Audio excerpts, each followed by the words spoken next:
knowledge that we are meeting on the traditional land of the Kulin Nation, and pay my respects to their elders, past, present, and emerging. The elders from other communities who may be with us today. It's absolutely terrific to welcome you all to our virtual conference. And in this virtual format, we're delighted to welcome global attendees from 11 countries across Asia, North America, Latin America, Europe, Middle East, New Zealand, and every state in Australia, and of course our own hometown crowd here in Melbourne. I would like to formally acknowledge some of our distinguished guests, including the Governor of the Reserve Bank of Australia, Dr. Philip Lowy, the Assistant Treasurer and Victoria, the Honourable Danny Dean of Melbourne, Professor Ian Harper, Deputy Dean of Melbourne, Professor Colossi Hallwell, former Chair of the MBS Board, Ron Darwin, the business leaders and global academics who will share their perspectives together, including three very distinguished professors from MIT, and University. Also our founding Centre Director and Associate Dean of Business Analytics, Professor Ushwal Kayanda. The Chair of the Centre's Industry Advisory Board, Wendy Top, and our various advisory board members who will be joining us throughout the week. And of course, our very own MBS faculty, distinguished guests, and members of the MBS and University of Melbourne community.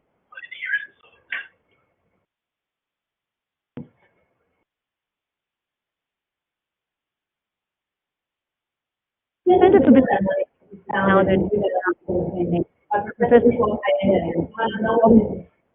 to address the worldwide shortage of the data and research and knowledge. Never before have data and digital been so important than they are right now. The Centre was developed in collaboration with a dedicated industry advisory board who gives us guidance on the Centre's strategy, our academic curriculum, and student recruitment. Several of our industry advisory board members have offered to speak throughout the week to share their expertise. So I am most grateful again to our industry advisory board chair, Wendy Stops, advisory board members Lynette Clunies-Ross from SAS, Glenda Crisp from the NAB, Anthony Ugoni from Bupa. And of course, we are always grateful for our corporate members who financially sustain the Centre and enable us to do the work that we do. It has never been so more important to have their support than last year as we navigate what comes next.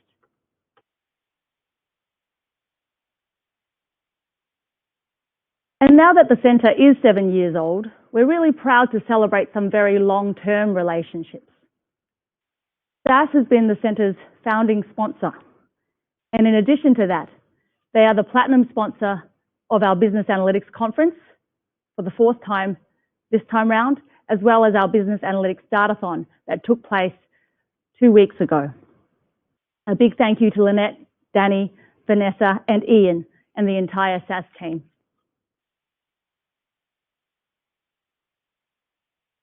With the new year, we would like to offer a welcome and a big thank you to our new partners as well.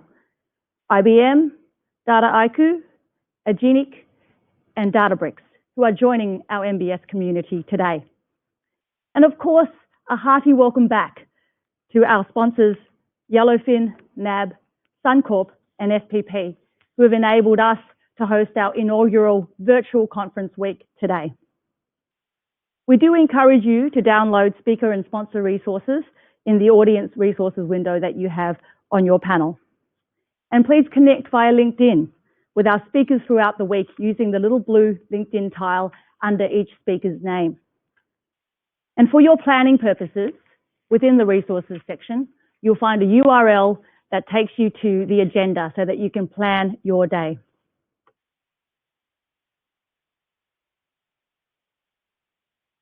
As conference chair, I am delighted to present an agenda that identifies how organisations can use data to navigate the uncertain road ahead. 2020 was a year of global disruption. The pandemic wreaked havoc on how we work, live, study, and interact with each other. Digital transformation is now a non-negotiable. Here in Melbourne, as we all start to return to the office on a more regular basis, we still see many boarded up shops in the Melbourne CBD and here near our campus in Carlton.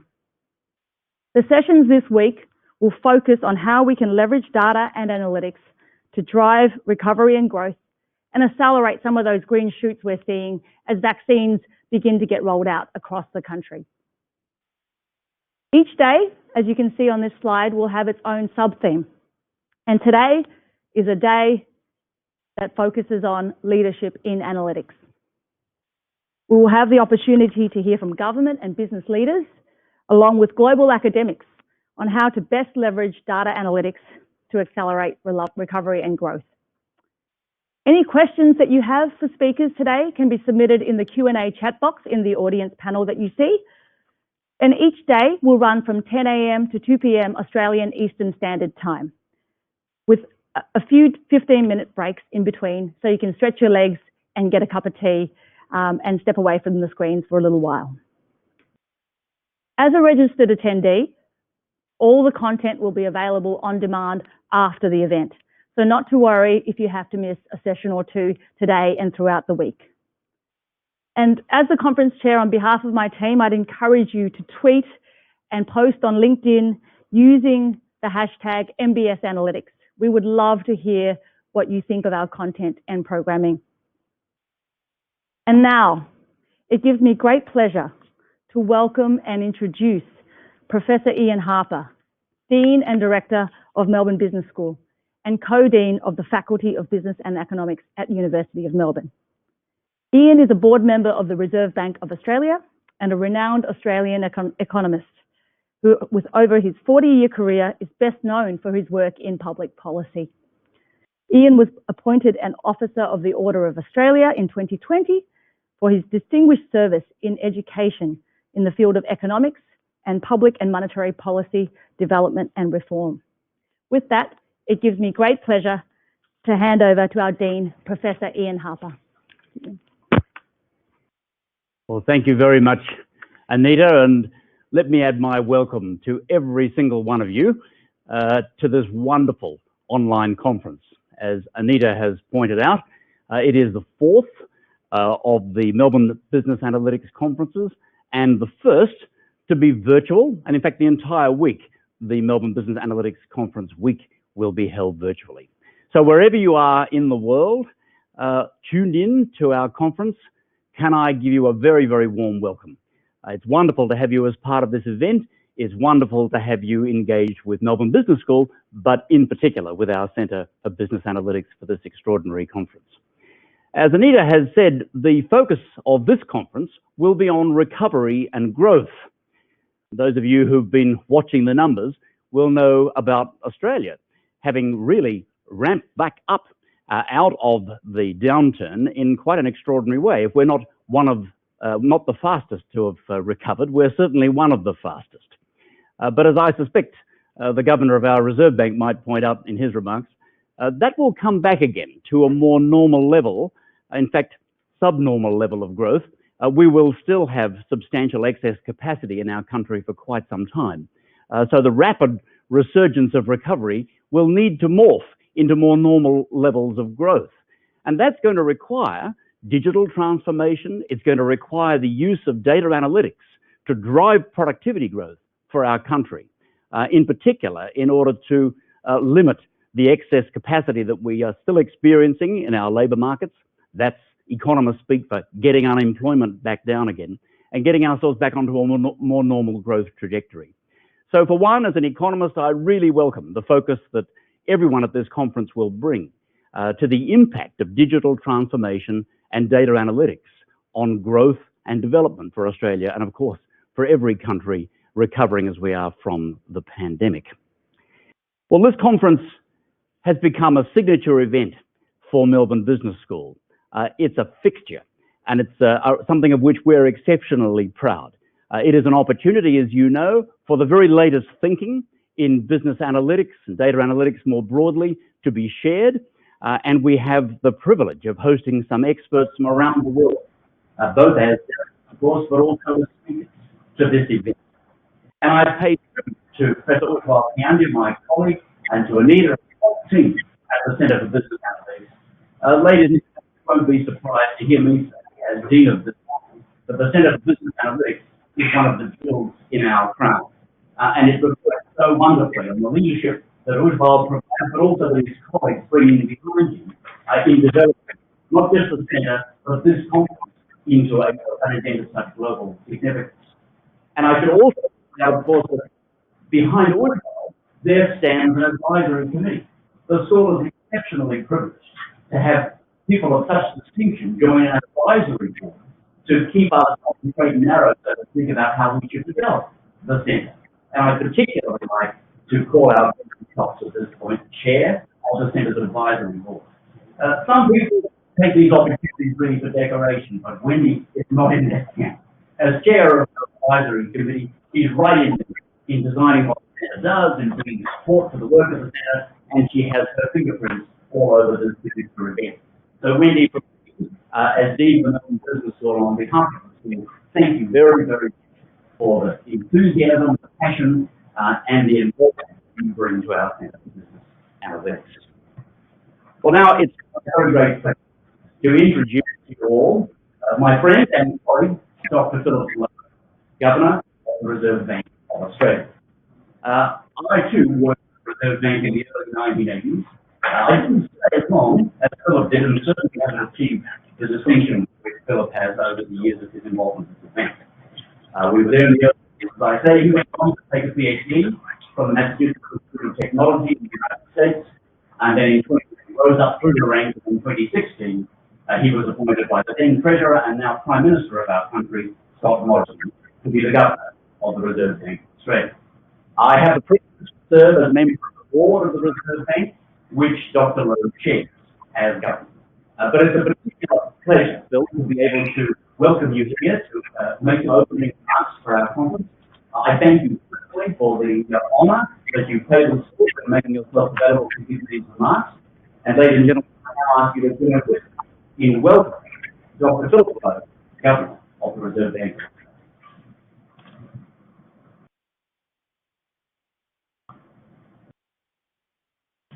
Thank you very much, Ian, and good morning, everyone. I too would like to extend my welcome to this year's Business Analytics Conference. I'm really to be able to join, not least. As you know, that theme is driving recovery and growth through data analytics.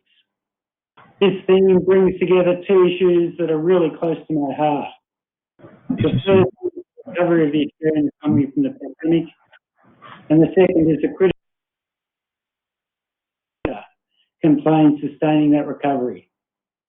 So I congratulate you on your choice of topic, and I look forward to hearing your ideas. The challenges facing us all at the moment are very large. At the Reserve Bank, we're seeking to support the economic recovery and a stronger labour market that's consistent with achieving the inflation target. And most of you at this conference are seeking to find new ways of using data to help businesses and organisations innovate, compete and succeed. In many ways, these challenges are complementary to one another, and we'll each be more successful if the other is successful. A stronger economy will provide businesses with the confidence and the resources to make the investments that are needed for the future. And conversely, our economy will be stronger because of your work, since the best decisions are those based on data, based on evidence, and based on analysis. So our causes are linked. And I want to come back to this idea later on, but first a few words about the economic recovery. As Ian said, as a nation, we've responded very well to the pandemic. Australians have pulled together and been prepared to do what's been necessary to contain the virus, and we've supported one another. Businesses have adapted quickly and innovated, with many making more progress on the digital front in a matter of months than they would have made in years. Governments also responded quickly and decisively with extensive income support, increased spending on infrastructure and a large wage subsidy program. Monetary policy has helped too, reducing the cost of borrowing to historically low levels and supporting the supply of credit to business. The result of this has been a quicker and a stronger economic recovery than we expected. In the December quarter, GDP increased by 3.1%, and we're now within striking distance of the pre-pandemic level of GDP. And the number of people in jobs has almost returned to the level before the pandemic. When we look across the whole range of indicators, Australia is doing much better than most other advanced economies, and we have a lot to be thankful for. This, however, does not hide the fact that we still have a long way to go. The unemployment rate of 6.4% is too high, and the economy is operating well short of its capacity. And inflation and wage growth are also both lower than we would like. While we are expecting further progress to be made towards full employment and inflation target, it is going to take some time before we reach these goals. One piece of the recovery that's yet to click into gear is business investment. Understandably, last year many firms deferred their investment plans and many sought to reduce the risk on their balance sheets. Late in the year, there was a welcome pickup in investment in machinery and equipment, but there's still a long way to go to get back to the level of investment before the pandemic, which itself was low by historical standards. If we're going to have a strong and a durable recovery, it's important that the recovery in business investment continues and that it broadens. Looking across the economy, there are investment needs and opportunities in many areas. The one I would like to focus on today is investment in IT, in digitisation and data science. Investment in these areas is critical to lifting our nation's productive capacity. In many ways, data is the new oil of the 21st century. I say this because investing in data and investing in our digital capability are critical to our future prosperity. These investments allow better decision making and a faster response to the changes in our economy and in our society. They're also crucial to organisations delivering the more personalised goods and services that many people are seeking. There are opportunities for digital innovation in every single sector of our economy. Almost every organisation needs a strong digital capability to perform well, to innovate and to lift their productivity. Technology and data analysis also hold the keys to solving many of the great challenges of our time, including controlling the pandemic, dealing with climate change and responding to increasing cyber threats. This all means that the discussions that you're going to have at this conference are really important. If as a nation we are to capitalise on your work and the growing opportunities, we need to keep investing in the skills and the knowledge of our people. This conference is a really good example of that investment. Developing a strong digital workforce with skills in areas like predictive analysis, machine learning and artificial intelligence is just as important as investing in the hardware and software needed to support the digital economy. As part of our journey, we also need to think about how organisations function and make decisions so that people can work in more agile and more flexible ways as they grapple with complex problems. It's by investing in both physical and human capital that we can boost our productivity, create employment, and drive Australia's future prosperity. This importance of investing in the digital economy has been recognised by our governments. The Australian government has a strong focus on this and is making additional investments in skills and training, streamlining regulatory processes, and strengthening the nation's cybersecurity. The consumer data right to give consumers greater access and control over their data will also help. This access has started with open banking, which will make it easier for Australians to switch between financial institutions and access financial products that better suits their needs. In time, Australians will benefit from this being extended to other industries. At the RBA, we're also investing significantly in digital infrastructure and data. The importance of this to us is reflected in the decision last year to make harnessing the power of data one of the internal strategic focuses of the bank for the next few years. We view data as a strategic asset, and we're investing in the processes, the technology, and the people to enhance the value of the data, the value we get from data. We've established an enterprise data office with responsibility for data management, for ensuring that our staff have the right skills and that we're using leading data technologies and methods in our analysis. This includes the use of machine learning and big data. We're seeing the benefits of this focus in our analysis of the economy and of the financial system. For example, the bank staff use loan-level large data sets from securitisations to help better understand developments in the market for housing loans, and we use detailed settlement data to measure bond market liquidity. The staff are also using machine learning techniques to extract measures of sentiment from news articles as an economic indicator. And during the pandemic, we've been able to access and to analyse a broader range of data to obtain real-time readings of economic conditions in a way that simply wasn't possible in the past. At the RBA, we also see the power of new technologies and data in our central banking operations.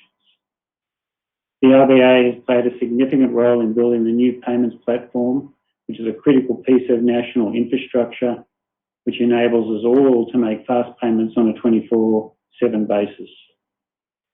As a provider of banking services to the Australian government, the RBA has been working with its government banking clients as they modernise their payment systems using the new payments platform. As an example, Services Australia now routinely use the NPP to make emergency welfare and disaster relief payments in real time to Australians in need. Payment messages through the NPP also carry rich data, opening up the possibilities for more efficient business processes and new digital services in the future. As an example of this, NPP will be able to support the adoption of e-invoicing, which will lower the cost of doing business. Another example where technology and data are opening up new possibilities is in the area of digital currencies. The RBA is conducting research on these technologies and their policy implications for a potential wholesale central bank digital currency. This could use a distributed ledger technology, and it could support the settlement of transactions in the interbank payment system. Some of this work is taking place in the RBA's in-house innovation lab, where we're collaborating with external parties on a proof of concept, and we look forward to sharing the details of this in due course. The bank and the Payment System Board are also strongly supportive of forms of digital identity that can be used in both the public and the private sectors. An effective system of digital identity is important in promoting competition, in delivering security, and promoting innovation in the digital economy. The Australian Government is also supporting digital identity services for conveniently and securely accessing government services online. So a strong system of digital identity is very important. I'd like to conclude by returning to the idea that the challenges facing the RBA and the challenges facing those of you attending this conference are complementary. The RBA is doing what it can to support the recovery from the pandemic, and it will maintain that support until we've achieved our goals for full employment and inflation. A strong economy will make for a more conducive environment for investments in data and in technology. Similarly, your investments in data, in technology and human capital will help make the economy stronger and more dynamic. We need these investments to develop the industries of the future and to equip Australians with the skills needed for that future. Australia needs your ideas, it needs your ingenuity and your energy so that the organisations across our country can seize the opportunities that will help deliver our future prosperity. I wish you all the best for the conference, and I look forward to hearing your ideas and your insights into how we can best drive the recovery and growth through our investments in data analytics. Thank you, and best wishes for the conference.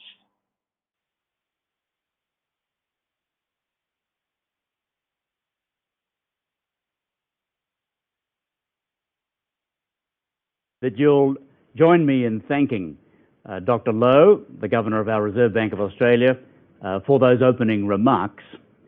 Like many of you, I expect I was particularly struck by two things.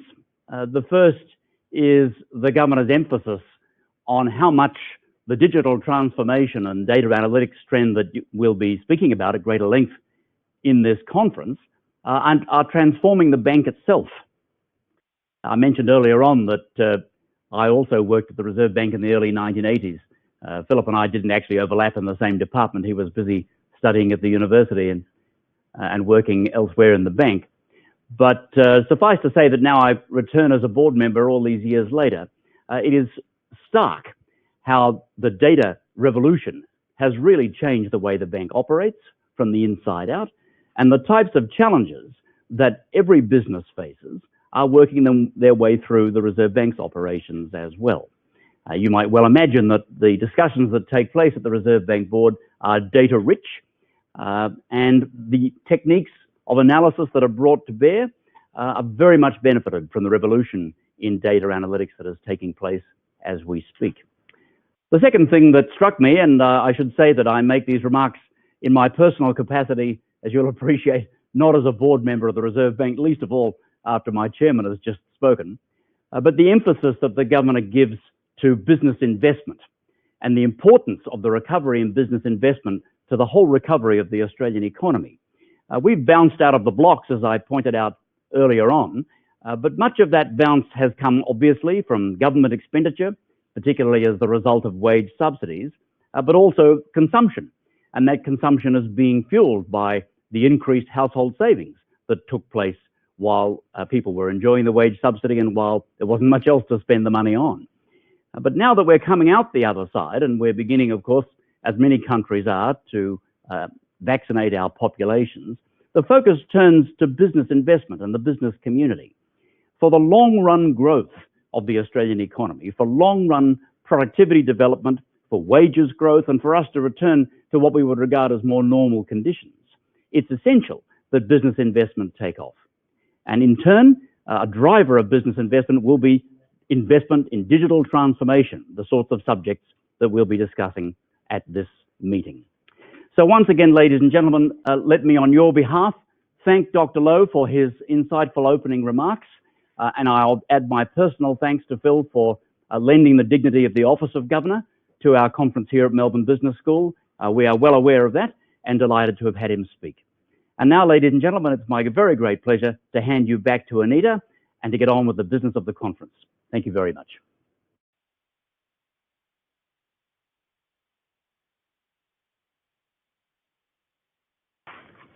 Many thanks, Ian, for joining us this morning and taking time out of your very busy schedule. It gives me great delight as the conference chair to introduce the very next speaker. Since I left MIT myself and Boston 5 years ago, I've made it my personal goal to bring the research and knowledge of MIT to the MBS community. Today we are bringing you the best of the best here in our opening academic keynote, Professor Sanana Rao.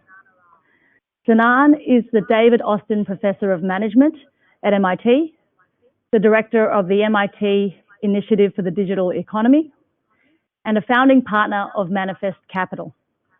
He is a scientist, entrepreneur, and an investor, in that order. He currently serves on the advisory boards of the Alan Turing Institute, which is the British National Institute for Data Science in London, the Centre for Responsible Media Technology and Innovation in Bergen, Norway, and C6 Bank, one of the first all-digital banks in Brazil. Sanan also happens to be the author of the book, The Hype Machine, How Social Media Disrupts Our Elections, Our Economy, and Our Health, and How We Must Adapt, which was selected as one of the top books on AI to read by Wired. For those of you who have had the opportunity to watch The Social Dilemma, Sanan continues to open the black box behind the hype machine and provides example after example, backed by research, on how it is designed to maximize engagement curate what we see, and set us up and convince us to modify our behaviour, both for good and potentially at our own peril. Sinan joins us today on Sunday evening his time to share new perspectives on how we can make the most of the hype machine.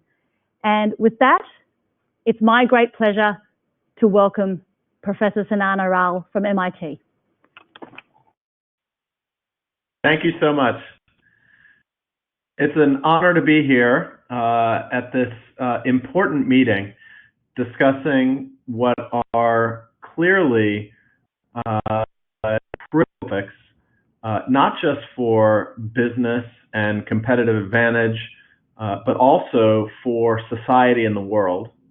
So I just want to share a few thoughts about how new technologies like social media are disrupting our lives and creating tremendous opportunity at the same time. And I'm going to share my screen so that you can see a bit of the presentation. Let me see if I can do this properly. Application window. Perfect. And hopefully now you should be seeing just the cover of my book, The Hype Machine, and I'll take it from there. If there is a problem that you see, please do let me know, and I will adjust it. So in this book, I describe 20 years of research that I've done into social media and how it's disrupting our world. And I want to share a little bit of what I've written in this book, just to give you a teaser for the sorts of things that I try to convey, both about business strategy and the opportunities for innovation and disruption and for building sustainable competitive advantage through analytics, through next generation analytics, as well as how this technology is disrupting the world. I know that there in Australia, there has a new rift has opened between Facebook and the Australian government around paying for news content, which I'm very happy to talk about in the Q&A, as well as many other top of mind and top of line news items that happen every day. You can't watch television or listen to the radio or read a newspaper without seeing something ripped from the headlines about how social media disrupts our economies, our democracies, and our public health through, for instance, the spread of coronavirus misinformation. So in this book, I actually predicted the Capitol riot on the 6th of January here in the United States. The book came out in September, and in the book I wrote that while some claim fake news is benign, during protests and confusion, it's a real threat, not only to the election, but to the sanctity and peace of the election process. If the election were to be contested, as we know it was, fake news could escalate the contest, perhaps to violence. And I wrote further in October that several factors were combining to create the kindling that could catalyze a blaze of violence across the country. The spark that ignites that blaze could very well come from social media in the form of fake news, coordinated conspiracies plotted over Facebook or Twitter. And as we know, there was a plot to kidnap and kill the governor of Michigan that was plotted over Facebook. And then, of course, we had the Capitol riot just a few months after this was written. And that's not the only example. And it's not just about our democracies. In April 2013, the Associated Press put out this tweet that said, "Breaking, 2 explosions in the White House and Barack Obama is injured." And this tweet was retweeted 4,000 times in 5 minutes and went viral thereafter. But it wasn't real news put out by the Associated Press. It was fake news that was propagated by Syrian hackers that had infiltrated the AP Twitter handle. And they triggered automated trading algorithms that trade on the sentiment in Twitter. And those trading algorithms sent sell signals to institutional investors, which sent the market crashing. wiping out nearly $140 billion in equity value in a matter of minutes. And that's just from one tweet. Imagine we have trillions of tweets every day, and the fates of businesses around the world, the reputations of businesses around the world hang in the balance. But it's not just about our democracies and our economies, it's also about, for instance, stock prices. I wrote this opinion piece in the Washington Post at the end of January, which describes how the GameStop stock price rise in the United States is created by a number of technologies that are unleashing the power of online crowds that are creating real world changes. For instance, dramatic swings in stock markets from the coordination of large crowds of behavior at the same time. And we're seeing and monitoring at MIT the spread of coronavirus misinformation, which is affecting people's hesitancy around whether to take the coronavirus vaccines that are now available and how that's altering the trajectory of the pandemic. So social media has dramatic implications. Before the coronavirus pandemic, this was foreshadowed in a re-emergence of measles in the United States. In the year 2000, we eradicated measles in the United States. In 2010, there were 63 cases of measles. In 2019, there were 1,250 cases in just the first 6 months of the year. And these were concentrated in tight-knit communities like Rockland County, New York, and Clark County, Washington. And when you compare where the outbreaks were happening to Facebook ad buys of anti-vaccine content, you see that these things are directly correlated. Now, this is all because of the social media industrial complex, what I call the hype machine, from Facebook to Twitter to LinkedIn to Snapchat to WeChat to Instagram. And all of these are sort of the peril that we've seen in just the last year. But we also have to remember that there's tremendous promise in this technology. When Nepal experienced the greatest earthquake that it's seen in the last 100 years, Europe donated $3 million to relief efforts, the US $10 million, and Facebook spun up a Donate Now button and raised $15.5 million, more than Europe and the United States combined, for relief efforts from 770,000 individual donations from 175 countries, which just shows you the mobilizing potential of this technology. A lot of people like to make fun of the ice bucket challenge, but it's hard to laugh at $250 million raised in 8 weeks for ALS research through on social media. And the founders of the Black Lives Matter movement in the United States say there would be no Black Lives Matter movement without social media. And before Black Lives Matter, there was the Arab Spring, and there was the Snow Revolution in Russia, and protest movements in Hong Kong and elsewhere. And in the book, I describe the power and fragility of these movements catalyzed and enabled by social media. In addition, this type of technology creates tremendous economic opportunity. Research that we've done at MIT and that's been done at Stanford estimates that Facebook creates $370 billion a year in consumer surplus in the United States alone. Now imagine that worldwide. In some parts of the world, Facebook is the internet. For instance, in the Philippines and in parts of Africa, Facebook is the internet. And this economic opportunity includes the opportunity for reskilling, for starting and maintaining small and medium-sized businesses, for finding jobs, for access to life-saving health information and meaningful human connection. Right now, though, we're at a crossroads. We're at a crossroads between privacy on one hand and insecurity on the other, between free speech and hate speech, between truth and falsity, the spread of misinformation, between democracy and authoritarianism, and of course, between meaningful human connection and political polarization. What we do next in the next 18 to 24 months in our public policy and business policy can make all the difference.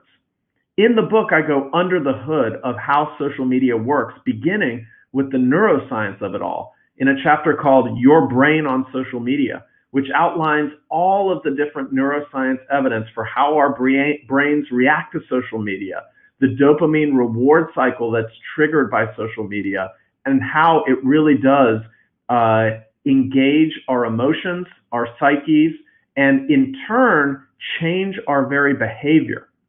I also describe in detail in the following chapter the economics of social media and how Facebook used a little known tactic that was written about in the 1970s by economist Jeffrey Rolfs about local network effects and how a go-to-market strategy that harnessed local network effects could really drive exponential growth, which it did for Facebook.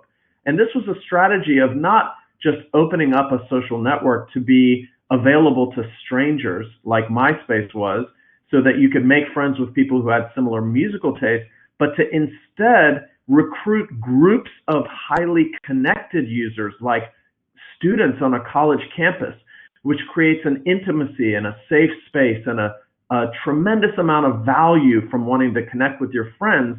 And we see the results of this kind of piggybacking on economic theory that launched Facebook into the stratosphere of growth.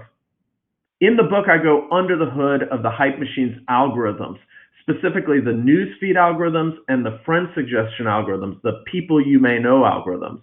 Those PYMK algorithms guide the structure of the human social network online, and the newsfeed algorithms guide the flow of information over that network. And that information drives what we read, what we buy, who we friend next. And I describe this system as a hype loop between machine intelligence on one hand and human agency, human behavior, the decisions that we make on the other hand. And this creates a framework for how we can manage social media that really has four levers. The four levers are what I call money, code, norms, and laws. Money is the business models of the social platforms which guide the behavior of the advertisers and the users on these platforms. These business models favor engagement, they tend towards exaggeration, they're emotionally charged, and that's a major lever for how it's affecting society and our behavior and business. The second lever is code, the design of the platforms and the algorithms that underlie them. The third lever is norms, how we choose to use this technology and the norms we develop around it. And of course, the last lever is laws, regulation, from whether these platforms should pay for news to whether they should be regulated in terms of competition, perhaps broken up, and so on. And this has tremendous implications for business analytics. Take Procter & Gamble, for instance. Digital marketing is such a huge component of consumer engagement today. But Mark Pritchard, the chief brand officer of P&G, announced in 2017 that he was going to cut digital marketing at P&G by $200 million.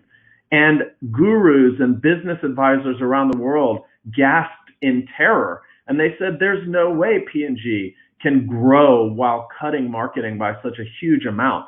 And yet P&G, as I describe in the book, grew sales by 7.5%, which was nearly doubling the industry average for consumer packaged goods.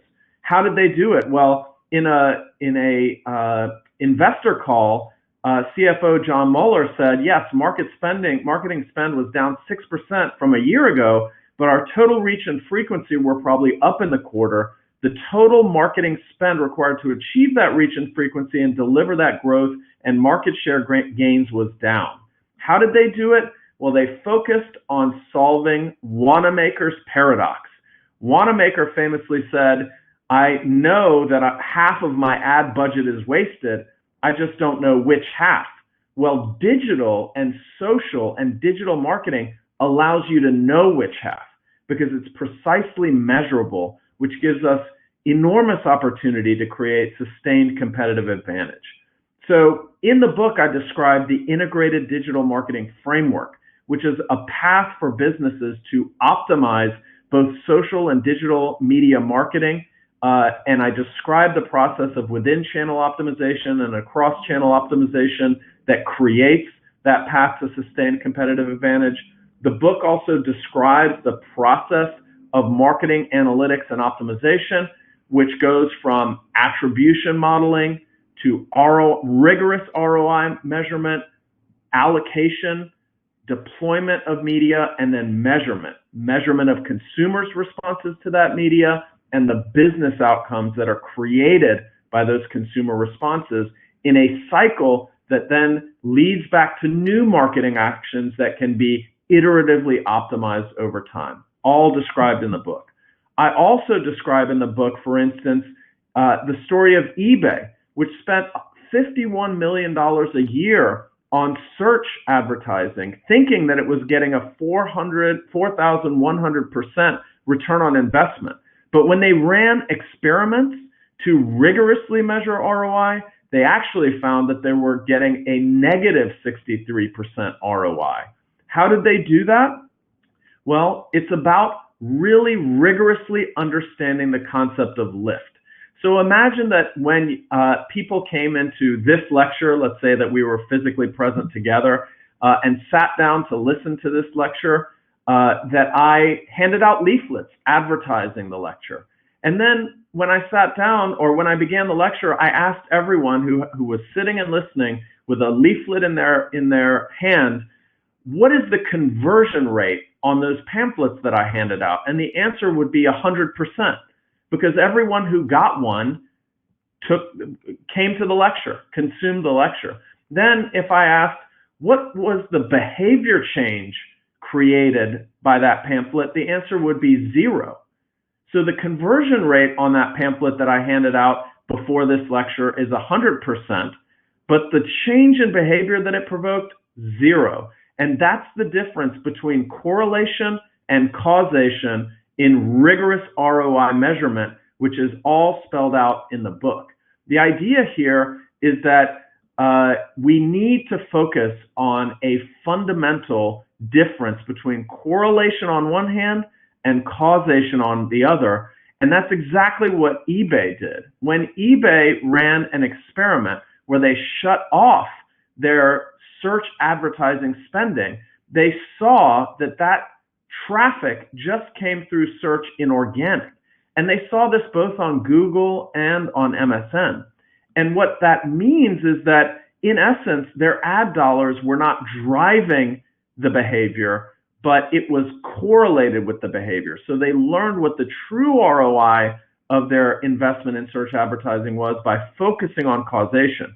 They also learned that some people were influenced statistically significantly and causally by their search advertising, but that was not their loyal customers.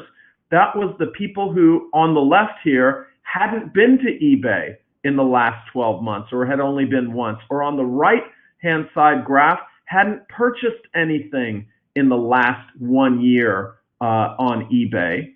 The frequent loyal customers were not influenced by search, but the people who had not been around or who were infrequent customers were influenced by search.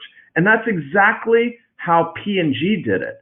They first shifted the focus of their media spend from frequency to reach, reducing their ad frequency by 10%, not hitting consumers with the same ad over and over again. They increased reach to new customers in China by 60%. 2, targeting. They created a first-party consumer database with greater than 1 billion unique IDs, and they moved from generic demographic targets like women 18 to 49 to smart audiences like first-time moms or first-time washing machine owners, much more specific. They also rationalized their agency contracts, cutting their agency roster 60 to 80%, saving about $750 million to $1 billion. And then when COVID hit, they doubled down and invested more as digital grew. They grew their digital spending during the pandemic. Right now, there are a lot of policy questions. Should we break up Facebook? Should we charge them for the news? Should we have federal privacy legislation, for instance, in the US that mirrors Europe? How did GDPR go for improving privacy while not hindering business? All of these topics are addressed in the book. In addition, how do we protect our elections and our democracy from social media manipulation? This is research that we published in Science magazine just last year. So the main theme of the book is very simple. we have to get past the debate about whether social media is good or evil, because the answer to that question is yes. There's a ton of promise in social media, as well as the potential for a tremendous amount of peril. We can achieve the promise of social media while avoiding the peril, and the hype machine describes exactly how we would do that and how we must adapt. So with that, I will stop and turn it back over for the Q&A. Thank you so much.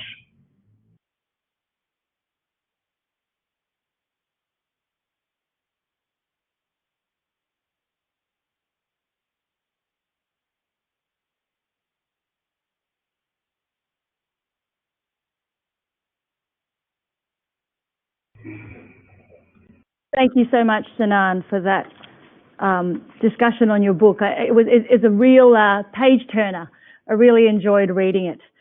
We do have some questions that have come in from the audience, but for those that haven't popped in your questions in the Q&A box, please continue to do so, and we will make sure to read them out. So, Sinan, we have one here from one of our own faculty. Chris Lloyd has asked a question. He's read an article a few weeks ago where some people, as you mentioned, talk about breaking up Facebook. So it seems the problem is not really the monopoly power, but the algorithm which isolates users, you know, in a particular corner of that political space where they're more likely to do certain things. So what are your thoughts in terms of the forced, you know, alteration to the Facebook algorithm to ensure diversity of views? It's that wisdom of numbers that you talk about in your book to reduce its toxicity. Well, let's just quickly address the breakup question, which is I have essentially two problems with the breakup solution to the social media crisis. Break up Facebook and it'll solve all of our problems. Breaking up Facebook does nothing to solve the spread of fake news, the loss of privacy, the ability for social media to be used to manipulate our elections or our democracies or our stock markets, as we've seen. And so we need independent solutions for each one of those market failures. But the second most important reason why breaking up Facebook isn't a global solution is because the market in social media runs on network effects. So if you break up the market leader, the market tends towards market concentration. So it will just tip the next Facebook-like company into market dominance. What I advocate for in the book is structural reform of the social media economy itself, and that includes interoperability legislation and data and social network portability. That's what's really going to bring competition to the social media economy. In terms of the algorithms, which was the subject of the question itself, as I describe in the book, the algorithms have a tremendous and outsized impact on, for instance, political polarization. The algorithms combined with the engagement-based business model tend to favor exaggerated media posts, tend to favor misinformation and false news. And in addition, the algorithms currently give us more of what we want, because that's what engages us. That's what maximizes Facebook's revenue. And we've shown in large-scale experiments that that reduces diversity. But that doesn't have to be the case. There are multi-objective recommendation systems that can maximize engagement and give us diversity at the same time. I also believe we need more transparency and consumer choice. We need the platforms to publish how the algorithms work and then give us a suite of algorithms that we can choose from. Do I want algorithm 1, 2, 3, 4, or 5? Maybe I want one that gives me more diversity. Maybe a different consumer wants one that gives them less diversity. We should be put in control of the knobs that control our news feeds, and we need more transparency and more user control and user choice. We actually have a follow-up question that's just popped through, Sinan, just exactly to what you're talking about. So the question is, how can we trust marketing analytics when we can't trust the metrics from Facebook? They're referring to the potential reach algorithm, which was misleading back in 2017, but Facebook didn't correct it because ultimately it would hurt their bottom line. There was a similar article in the MIT Tech Review from Karen Howe. It's a conflict of interest. What are your thoughts on that? Well, I mean, I think this is a great question, a really important question. This is what I describe in the book as the transparency paradox. And we've got to thread the needle of this transparency paradox. The problem is Facebook and others have had numerous scandals. It was video analytics, and then it was, ad metrics, and it was viewability was not being properly, going back years and years, there are multiple examples of reasons not to trust the analytics that come directly from Facebook, and it's not just Facebook. I don't want to, just single out Facebook. There's a lack of transparency and has been for years in digital marketing and in social media KPIs and metrics. But it behooves these platforms to be more transparent, because the more value that they can pass through to businesses and to small and medium-sized, mom and pop shops that are essentially running their businesses off of Facebook, the more they're going to advertising dollars from those kinds of clients. The issue right now is that we're seeing a further closing and an increasing opacity. Why? Look at just the last couple of weeks. Google announcing with Chrome that they would not use third-party cookies means that we're going to depend more on their own analytics to tell us about consumers. We've seen essentially Apple advertising pro-privacy policies that are not allowing individual level understanding of how advertising works from the outside, again, making us more reliant on their metrics for success and trusting them with that they're reporting accurately and so on. What I advocate for in the book forcefully is that we actually need more transparency, and we need more transparency so that everyone in the ecosystem can make decisions that are optimal, that maximize their own return on investment and shareholder value, and that will grow value in the ecosystem much better.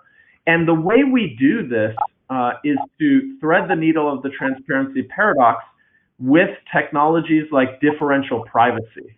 We can make data available in a private way that maintains privacy and achieves transparency at the same time. That's the right path. Thanks, Anand. One of the other things you talked about, obviously, is the social media interoperability, the ability to move your data back and forth and use various different platforms in terms of solving the social media crisis. One of our audience members thinks it's a great solution, but ultimately, how might it be legislated or created? Yeah, great. So if you think back to interoperability and data portability and social network portability, it seems new, but it's really not new. Let me give you two examples. When AOL merged with Time Warner in the United States, we forced AOL's AIM Instant Messenger to become interoperable with Yahoo Messenger and MSN Messenger. It went from the market leader at 65% market share to 59% the year later, 55% 2 years after that, and 3 years later, it ceded the entire market to new entrants.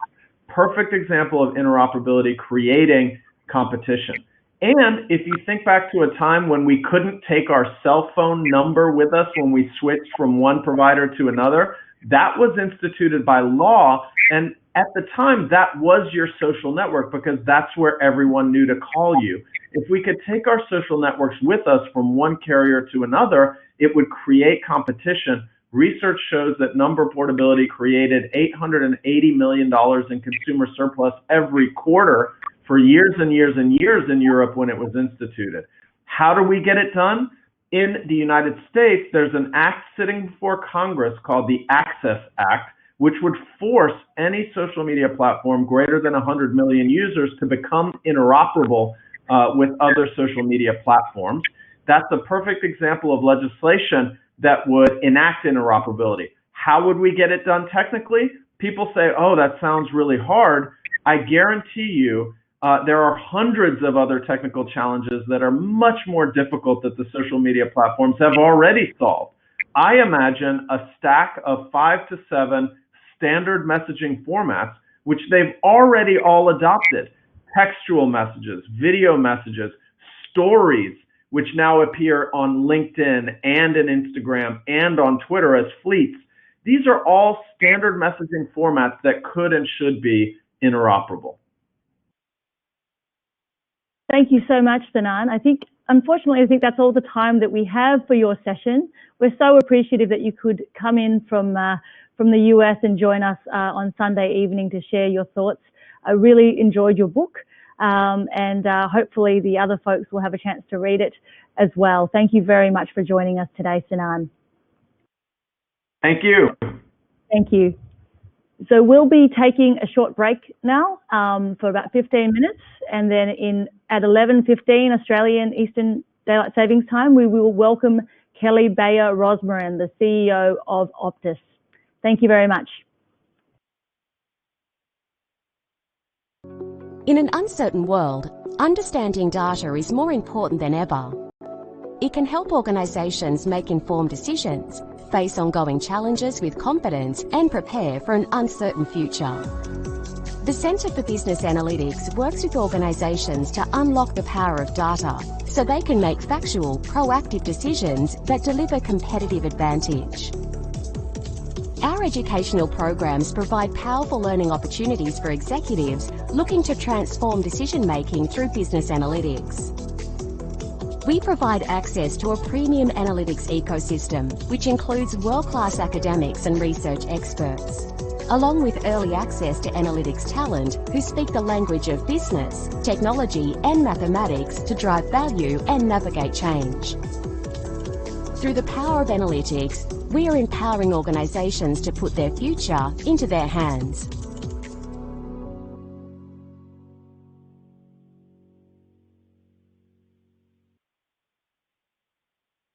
At SAS, we love bold questions, outrageous and impossible questions. The answers are waiting to be discovered because space isn't the new frontier. Data is. And with the right questions and the right analytics, we make data do amazing things. Like make the world safer, faster, healthier, and kinder. All we have to do is ask the data, analyze it, shape it, and make it work smarter for everyone, everywhere. With SAS, you can turn data into answers and ask the questions that move the world forward. SAS, curiosity forever. AI in the enterprise is all the rage. But put the hype aside. How are today's organizations actually executing and seeing value from enterprise AI? Dataiku is the platform, democratizing access to data and enabling companies to build their own path to enterprise AI. To make enterprise AI a reality, Dataiku provides one simple user interface for data preparation, data exploration, automated machine learning, model deployment, AI monitoring, and management. Dataiku is built for everyone with robust features for both the code-free and the code-first. From business users and analysts to data scientists and engineers, Dataiku makes working with data faster and smarter. Each company's path to enterprise AI looks different, so Dataiku supports the creation of a spectrum of applications. Whether that means building out a self-serve analytics platform or fully operationalized AI integrated with business processes. No matter what the underlying changes in architecture or advancements in technology, Dataiku remains at the center, the cornerstone of data governance and responsible AI. Dataiku centralized, controlled, and elastic environment fuels exponential growth in the amount of data, the number of AI projects, and the number of people contributing to such projects. Data IQ, for every industry, every use case, and also for everyone. Discover your path to enterprise AI at dataiq.com.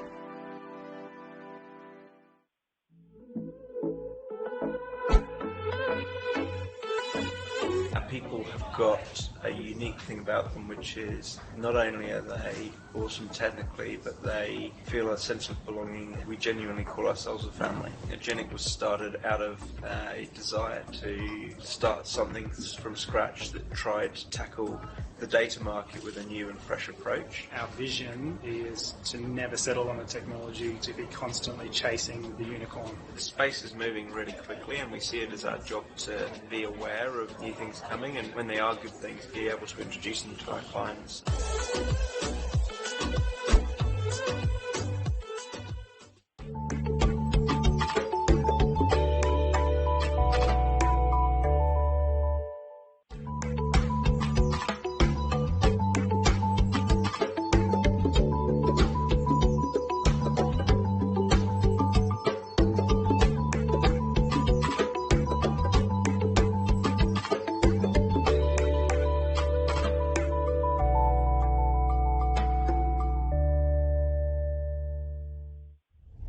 Databricks is the data and AI company.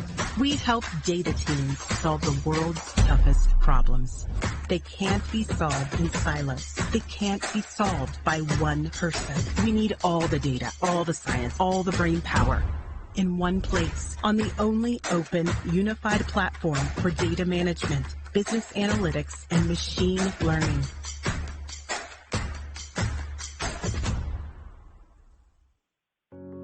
In an uncertain world, understanding data is more important than ever. It can help organizations make informed decisions, face ongoing challenges with confidence, and prepare for an uncertain future.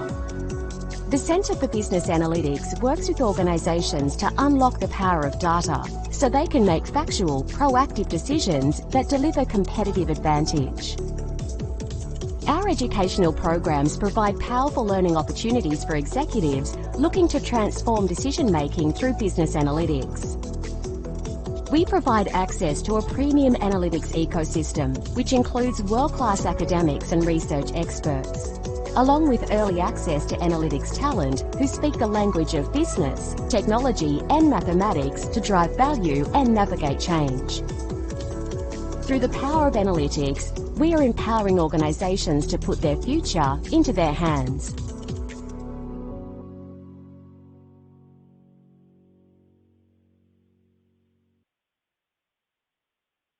At SAS, we love bold questions, outrageous and impossible questions. The answers are waiting to be discovered because space isn't the new frontier. Data is. And with the right questions and the right analytics, we make data do amazing things. Like make the world safer, faster, healthier, and kinder. All we have to do is ask the data, analyze it, shape it,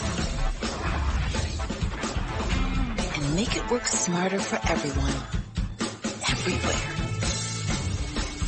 With SAS, you can turn data into answers and ask the questions that move the world forward. SAS, curiosity forever. AI in the enterprise is all the rage. But put the hype aside. How are today's organizations actually executing and seeing value from enterprise AI? Data IQ is the platform, democratizing access to data and enabling companies to build their own path to enterprise AI. To make enterprise AI a reality, Data IQ provides one simple user interface for data preparation, data exploration, automated machine learning, model deployment, AI monitoring, and management. Data IQ is built for everyone with robust features for both the code-free and the code-first. From business users and analysts to data scientists and engineers, Data IQ makes working with data faster and smarter. Each company's path to enterprise AI looks different, So Data IQ supports the creation of a spectrum of applications. Whether that means building out a self-serve analytics platform or fully operationalized AI integrated with business processes. No matter what the underlying changes in architecture or advancements in technology, Data IQ remains at the center, the cornerstone of data governance and responsible AI. Data IQ's centralized, controlled, and elastic environment fuels exponential growth in the amount of data, the number of AI projects, and the number of people contributing to such projects. Data IQ, for every industry, every use case, and also for everyone. Discover your path to enterprise AI at dataiq.com.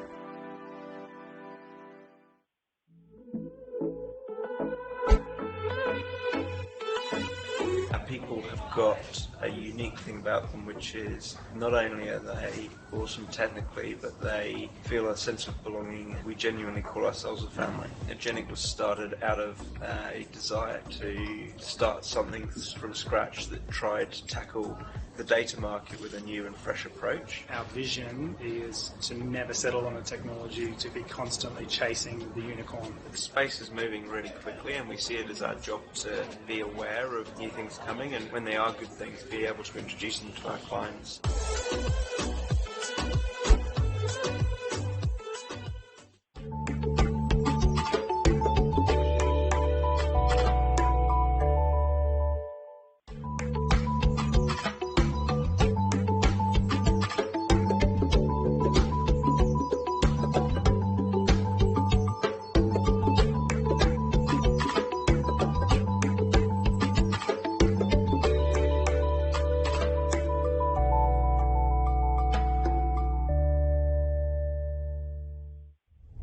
Databricks is the data and AI company. We help data teams solve the world's toughest problems. They can't be solved in silos. They can't be solved by one person. We need all the data, all the science, all the brain power in one place on the only open, unified platform for data management, business analytics, and machine learning.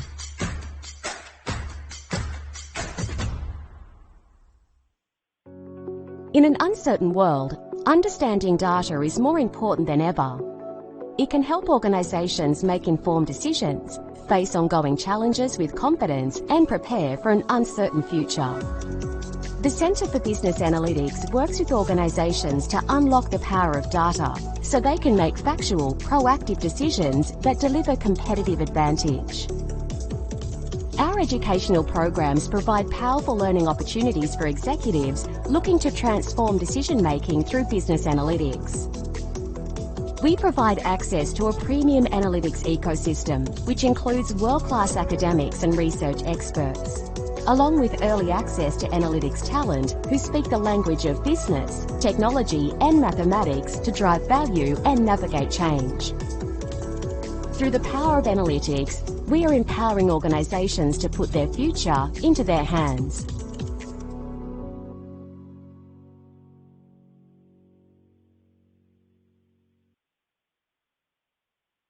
At SAS, we love bold questions, outrageous and impossible questions.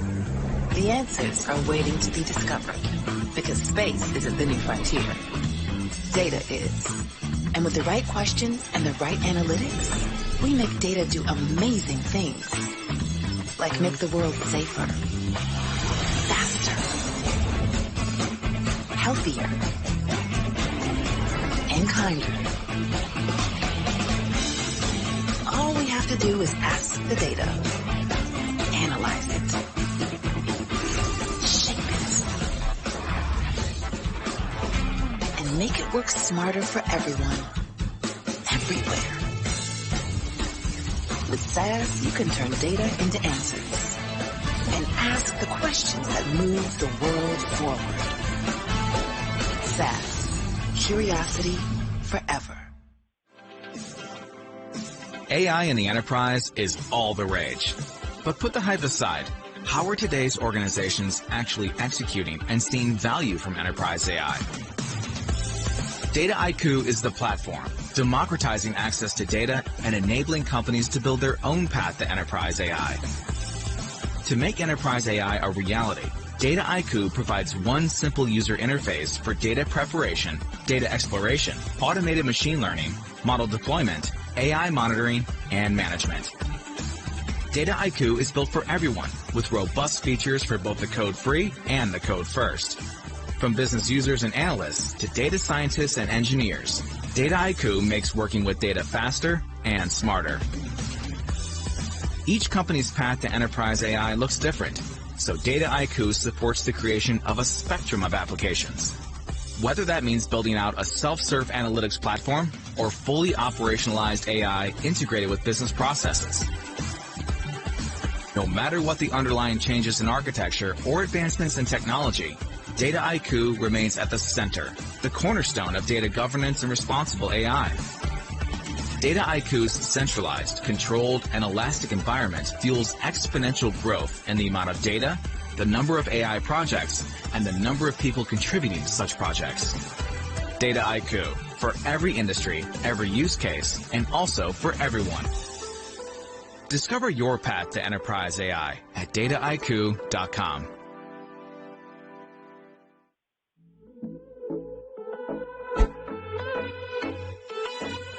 People have got a unique thing about them, which is not only are they awesome technically, but they feel a sense of belonging. We genuinely call ourselves a family. Genic was started out of a desire to start something from scratch that tried to tackle the data market with a new and fresh approach. Our vision is to never settle on a technology, to be constantly chasing the unicorn. The space is moving really quickly, and we see it as our job to be aware of new things coming, and when they are good things, be able to introduce them to our clients.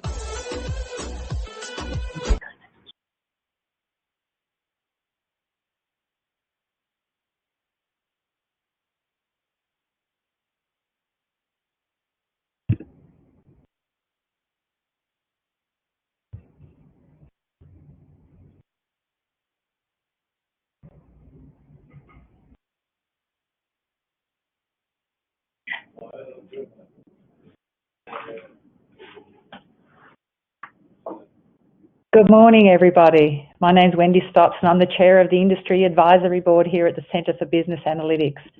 And it gives me great pleasure this morning to introduce to you Kelly Bayer-Rosmarin. Kelly commenced as the CEO of Optus and Consumer Australia on the 1st of April 2020.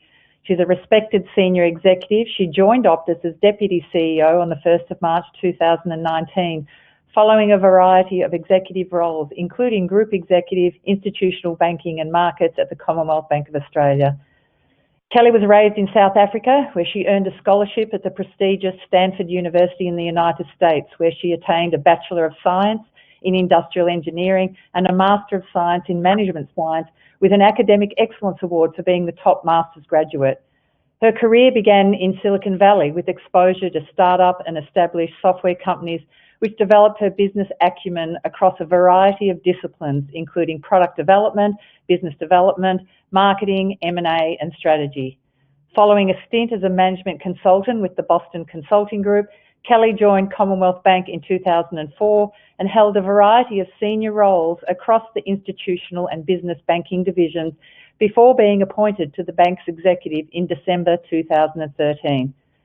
Kelly was named amongst the top 25 women in Asia Pacific finance, the top 10 business women in Australia, and 50 most powerful women in Australian business. She was previously a board member of the Football Federation of Australia and served on the University of New South Wales Engineering Faculty Advisory Board, the Australian Government's FinTech Advisory Group, and the New South Wales Government's Digital Advisory Panel. She is currently a non-executive director of OpenPay, JCA, and a member of Chief Executive Women. Kelly lives in Sydney with her husband and 2 children.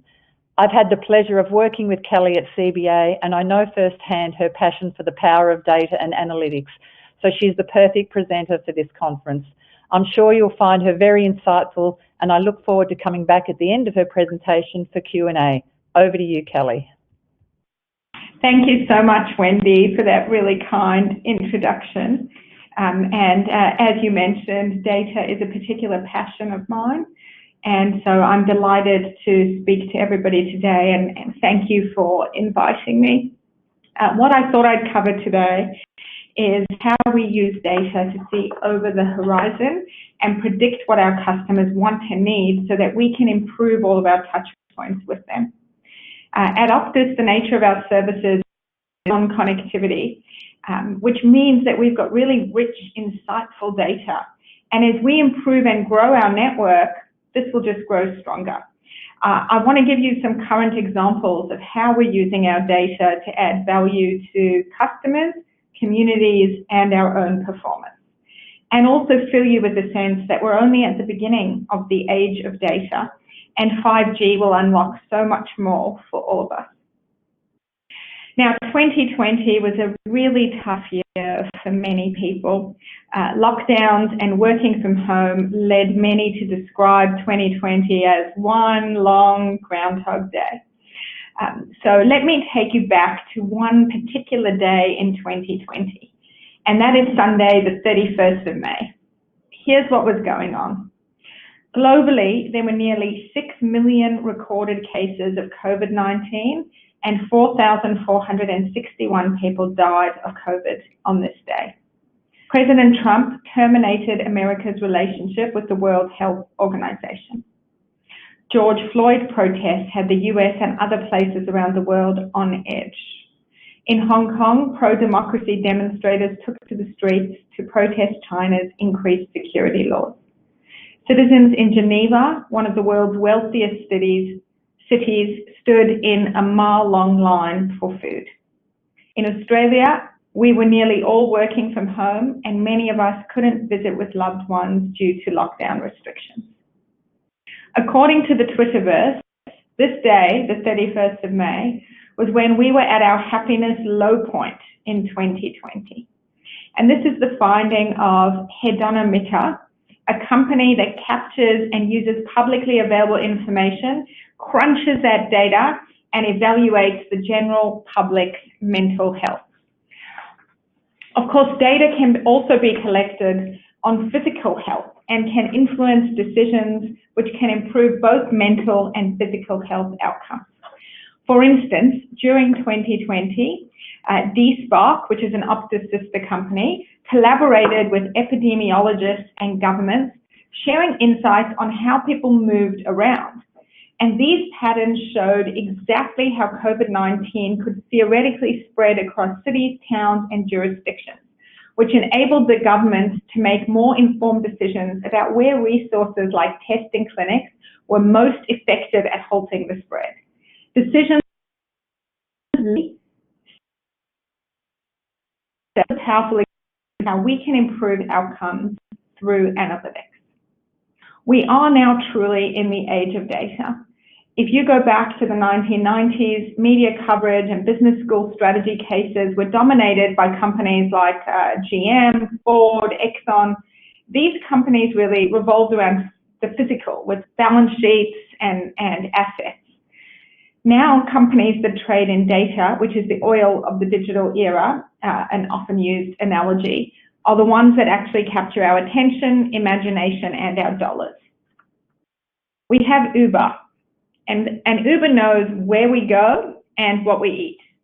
We have Facebook, and Facebook knows who we know and what we share with them. The mammoth Amazon knows what we buy and what we browse to buy. And perhaps most impressive of all, Google knows what we think, what our intentions are as we use their search engine to research our next holiday, car, or even baby name. If you described this to someone 30 years ago, it would have sounded like witchcraft. And even today, this collection of information may feel invasive to some, even creepy. That's why it's really important for those of us who recognize the benefits of data to help people understand the good that can come from collecting insights in the right way. We are not using data to control consumers or citizens. We should be using it to help empower them by giving them options to tell us what they want done better or to determine what we can do better for them. Like oil, data must be extracted safely. In other words, privacy must be respected. And like oil, data must be refined. So for us, data should be aggregated so that patterns emerge and not identified back to individuals. Unlike oil, data is an ever-increasing resource pool. So it is with certainty that I can say that tomorrow's data reserves will be greater than today. Whatever we are doing, we are already leaving digital trails. If you're like me, when you're running or shopping or just sitting in traffic, you have your phone, your smartwatch, you have things on you, and you are leaving a digital trail. Chips are everywhere. And with the number of connected devices that we have and still increasing, it is almost impossible not to leave these digital trails. Now, Optus supplies the connectivity, which is the backbone of data analytics, and our devices have become a necessity. According to Deloitte's Mobile Nation report, our mobiles are the first thing we pick up when we leave the house. 94% of us take our mobile device when we go out, which is more than the 92% of us who take their wallet or the 88% who grab their house keys. And again, if you're anything like me, my phone is all three. It actually is also my wallet, and it also can unlock my doors at home and is my key as well.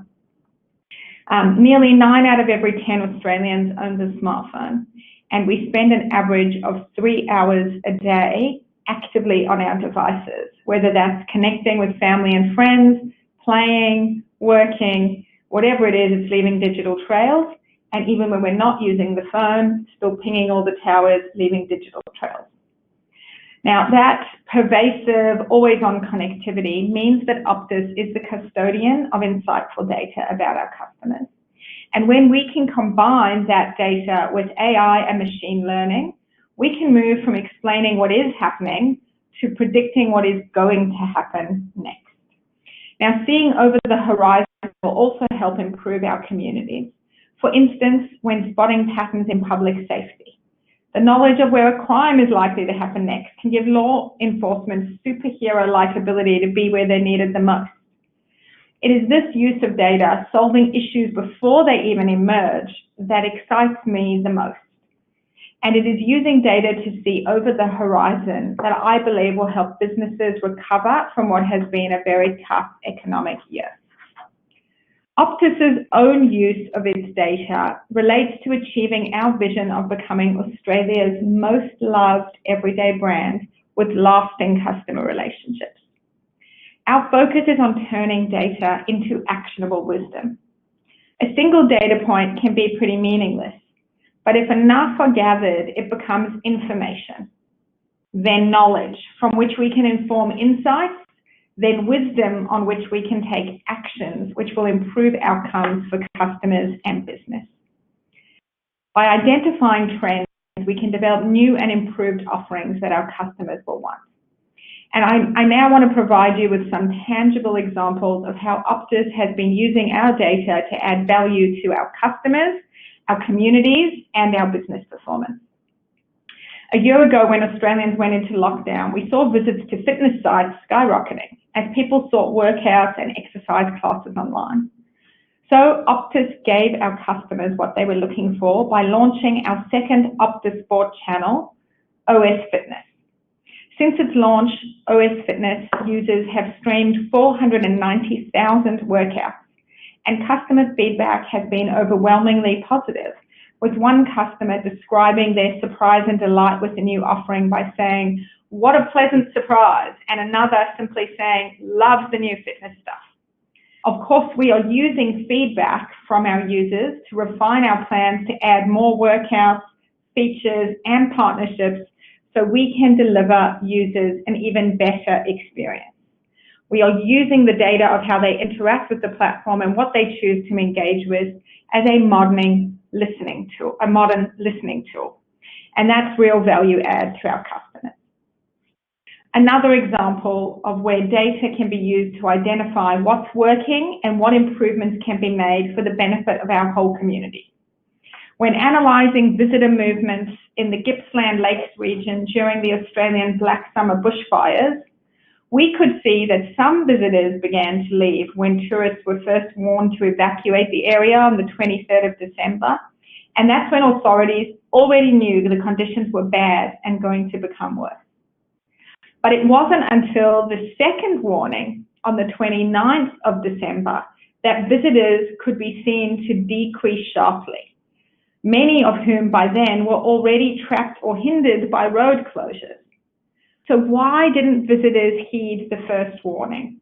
What could have been done differently to encourage more people to exit earlier when it was safer to do so? And that would have saved emergency responders a lot of effort on other activities. Our data has identified that a better call to action is needed in these types of situations. And in working with authorities, we can now help them see which calls to action were effective, weren't effective, what the implications of their actions were.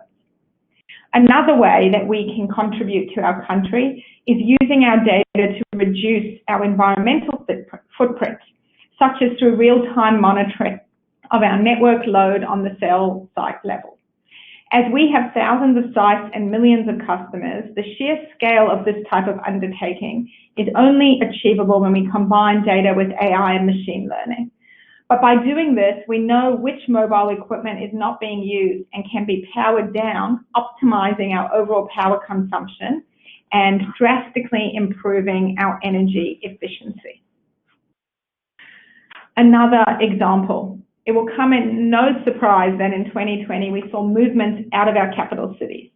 In Perth and Darwin, the change wasn't overly dramatic, but in Sydney and Melbourne, people movements decreased by 87% and 90% respectively during the lockdown.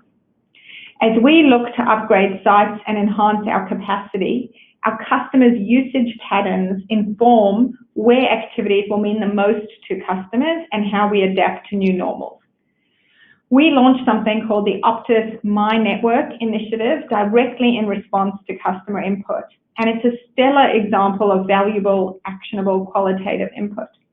What My Network does is it allows customers who have experienced poor service or a disconnection to just drop a pin at the offending location so that we know about where the issue areas lie. It gives our customers the control to tell us when and where a problem is occurring or to provide us with feedback on how we can do better. My Network helps us inform our infrastructure plans and improve our network and keep customers informed. So this is using data to enhance our business performance. In 3 months, 16,000 customers used My Network to provide us with feedback. These customers flagged more than 40 concerns with our network. Now, if we had relied solely on our old methods of customers reporting problems, only 2 of these 40 network events would have been escalated and actioned quickly for an immediate response, as opposed to being in a queue to be looked at later on. So crowdsourcing data and input provides us with early on-the-ground indications of how issues are actually impacting customers, so we can respond with urgency above that is warranted by low-impact background technical issues. So I hope those examples give you a good sense of how we're using data to impact our customers, our communities, and our own business performance. Now, data does allow us to see over the horizons and predict what's next. So what is next over the horizon for data analytics? As all of you hopefully know, Optus is rolling out a new network across Australia, a 5G network. And our rollout is focused on customer-centric 5G, which is designed to meet the way we know consumers will need and want to use 5G's benefits. For instance, a characteristic that is easily understood is 5G is fast. And so we're thrilled that the recent independent speed tests demonstrate that we're getting this right with Australia's fastest 5G, including the fastest in both Melbourne and Sydney. Yet 5G brings with it other characteristics, like improved massive machine type communications, which provides connections to a large number of devices that intermittently transmit small amounts of traffic. In other words, blips and bleeps from even more devices will improve how we understand consumers, communities, and the entire populations.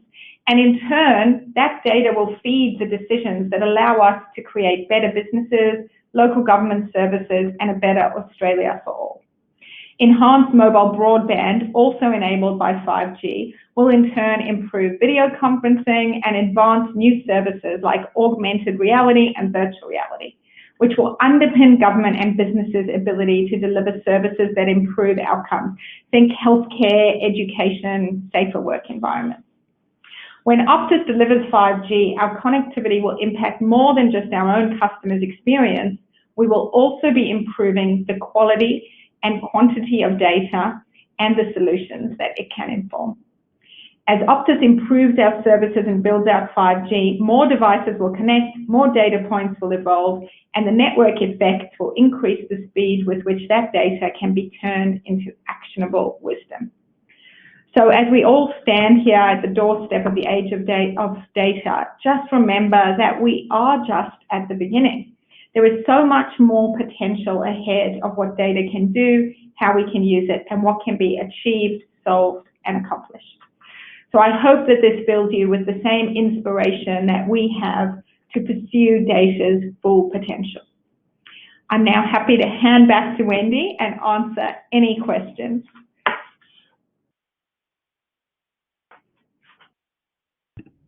Thanks, Kelly. That was great, and I love those examples. So let me remind everyone, if you've got questions you want to ask Kelly, please post them into the box there. I'll start, Kelly, by just going back to your examples that you gave, whether it be the fitness, the bushfires, sustainability. It seems like you've done a good job of providing a lot of these sort of products and services to customers. So what practical advice would you give to companies who want to use data to better understand their customers and better service their customers? Yeah, I think, look, every situation is different. And one of the toughest things in my experience is knowing which are the right questions to ask. Because a lot of companies suffer from they have the data and they try and organize it first before figuring out what question and insight they're actually looking for. So I tend to start with saying, what is it that if we understood it better would change a decision we make or something that we do? And if you start with the right questions, that enables the data scientists and others in the company to organize the data in a way that it actually answers the right question and provides the correct insights that can be turned into the wisdom to lead to decision making. So focusing much more on what are the right questions to ask than do I have the data, is it organized? I think we sometimes start back to front. So that would be my sort of top tip. Good advice for everyone. Thanks for that. The second question here, I guess, is really around, you gave the example of, my network and I guess the bushfires example. Some of the examples you gave, it's felt like they were things that obviously were very, not so much spur of the moment, but COVID related and things that sort of came up given the situation that we found ourselves in. So I guess my question to you is, how do you quickly adapt and change when you're in a situation where you haven't pre-planned these? You don't have necessarily the models and the data in hand and ready to go. So how do you go about the process of taking an idea and quickly coming up with what you need to roll something out for your customers? Yeah, I think that's such a great question, Wendy, because again, I think it stems from a belief that you can organize your data and be ready to answer all questions in advance, when actually the beauty of data is that it does help you make fast, insightful decisions. And so I think my perspective is really one that says to ask. Usually there are people who can find the way to answer that. As long as you have a philosophical view as a company that you want to make data-based decisions and that the data is relevant to making those decisions. So when you're considering a big choice, whether it's in an emergency situation, whether it's in a more protracted but different situation, or even when it's in a long-term strategic context, you have to actually want to have data form part of that decision and inform the executive team. And that way you build it into your processes and the teams get used to having to provide a data-based rationale for the assumptions and observations that they're bringing to the table that feed into the recommendations. So that's actually a cultural shift and a philosophical choice that companies get to make. And once they do that, you can line up the skills, capabilities, and cadence of the company to be able to move fast because you'd be looking at different data if you're looking at when people move in response to an announcement. That's very different from where's my environmental footprint and what's lighting up when. They're all using very similar sets of data, but organized in different ways to answer different questions. And you have to practice that. So I deliberately picked examples that were over the last year because they were very relevant, but also demonstrate that you can be nimble and fast. And that's one of the beauties of data. It gives you information in real time. And if you can get an organization to do that, then I think it's really, really powerful. So just on that point, you talked about sort of capability and lining up the people. How does Optus really invest in the human capital and develop that internal capability that you need to be nimble and adapt the way you're talking? Yeah, I mean, look, it doesn't come easily. It does take investment, and it takes single-mindedness of approach. So you obviously have to hire talented people. You then have to make a great environment where those people feel valued, can learn and grow, and that you retain them. And then we're doing specific things to invest in capability. So we've set up data and analytics chapters and practice areas of excellence so that all the people who touch and use data in the company can share insights, feel connected to one another, build their networks.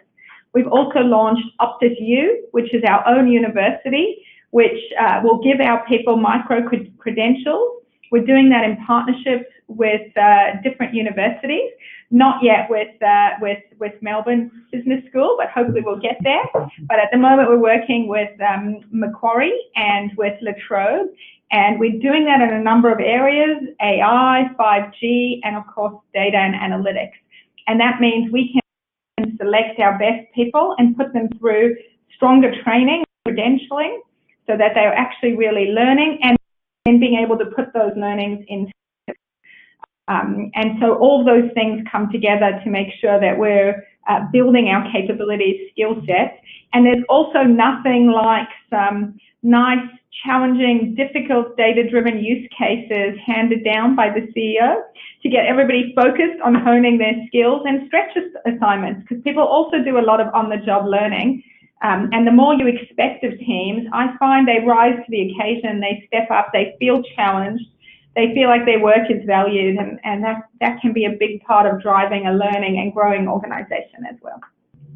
And it sounds like from all of that real cultural side of people really seeing the value of data and how to use it will come out and get stronger and stronger as well. So one question from someone around, we took some of the examples you gave, but someone's asking about your store network and what things have you done with the use of data to help improve the customer experience in store? Fantastic question, because we are using a lot of data in stores, and actually I was talking to someone who did a tour of the stores a few days ago and said, oh, when you go in the back of the store, they've got all this data there about their NPS, and it's not just the quantitative data, there's also value in the qualitative data. So one of our stores that performed the very best in their NPS results, when I spoke to the store manager, he said he focuses not so much on the score that they get, but why do people give them a 10? What are the reasons that they get a 10? And what are the reasons they don't get a 10? And they focus on each of those reasons and really implementing it in stores. So we do use a lot of data to measure the performance of the stores. We're constantly looking at whether we're measuring the right things and providing the right feedback loops as real time as possible to people in the stores so that they're getting it right and improving. And we've implemented a lot of real-time coaching and check-ins. We even have checklists where sometimes we make people actually check in with the store manager or assistant store manager before letting a customer walk out the door, just so that they can make sure that they've covered all the bases and have done everything correctly. So we are using that. There's some more interesting things. I mean, we obviously measure foot traffic and other things using data. We've been looking at how we use cameras in the stores to actually ascertain people's mood and those sorts of things. Tricky to get that to happen in Australia. We've seen examples of that used very positively overseas, and we're still working through all the right guardrails and ways in which you do that to respect people's privacy. But that would be the next frontier, where actually if a customer walks in and they're agitated or in a rush, you could actually alert people in the store to that and have them then provide the best response. Because some people want to come in and have a nice long chat and look at all the options, and others are trying to squeeze it in between something and they really want to go fast. And if we can give clues and insights like that to our store colleagues, it would really help them tailor the service more to the individual. And there's a lot of interesting AI work that does read people's facial and body expressions and conclude what they're sort of looking for in a retail interaction. So we're just exploring whether something like that would be interesting to introduce into the stores. Tons of different ways in which you can use data to enhance the retail experience. It's probably good you don't have that at the moment, because you've just given a big tip, and you might find all these people coming into the store pretending to be agitated, and so that they can get faster service. But just on the point, you touched on privacy there as well, and one of the questions we have was how do you balance between extracting data and knowing more about your customers and maintaining their privacy, and are there any principles that you follow to maintain that balance? Yeah, absolutely. It's one of the most important things to settle on before delving in and using the data. And for us, we're looking for patterns. And so we try and make sure that when we're making big decisions, all the data is looked after very carefully so that it is anonymized and aggregated. So we're not doing anything that customers wouldn't want us to do. So that's when it comes to big patterns and any insights that we might share with communities or others.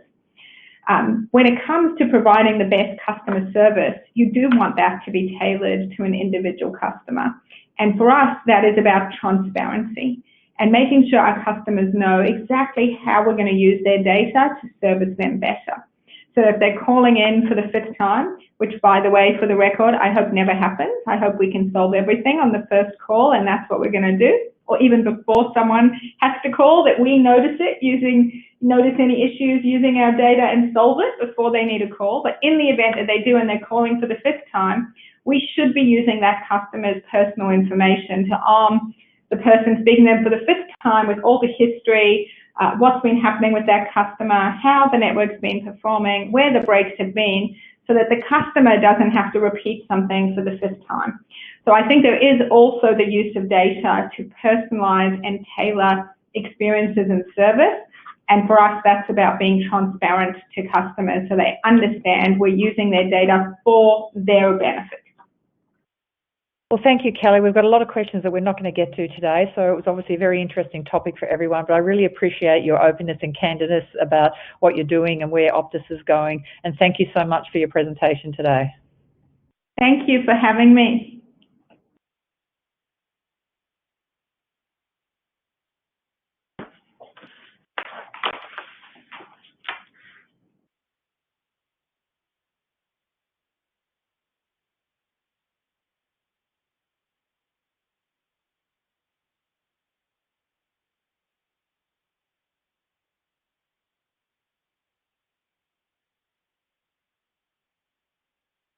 Well, welcome everybody. It's been a fabulous couple of sessions, and I've really enjoyed those sessions. And now we're on to our 3rd session, which brings to us a speaker from SAS.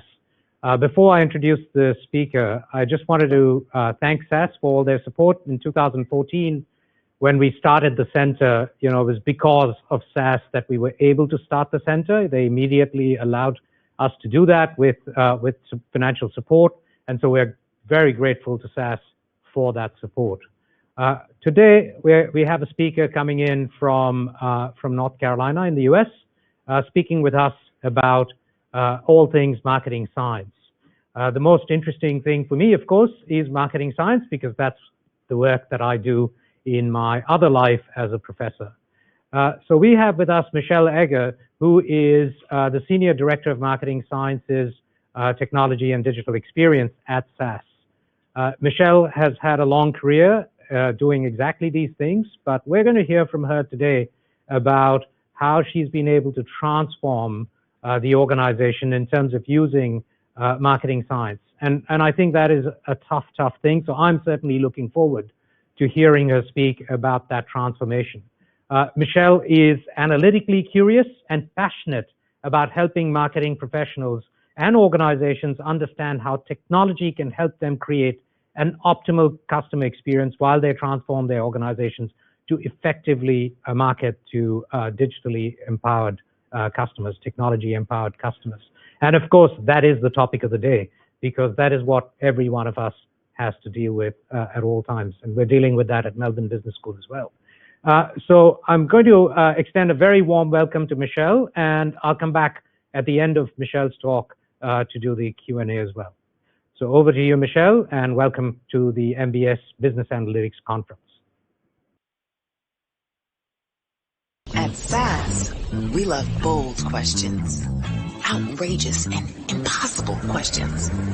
The answers are waiting to be discovered, because space isn't the new frontier.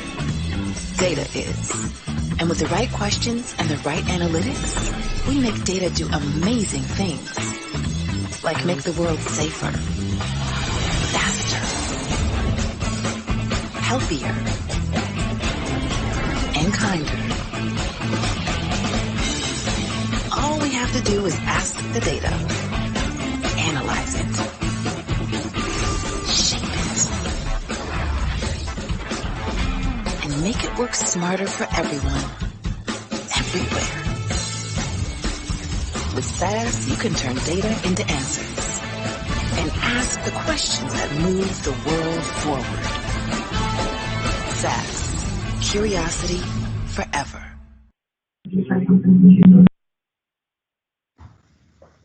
I want to let you in on a little secret. The secret to successful transformation doesn't come from waving a magic wand or pushing an easy button, but it is achievable. Colin Powell's wisdom shares that we need to learn from our failures and past and work hard to get to that desired state. It's about establishing goals and a strategy, learning from what's working and what's not, and adapting.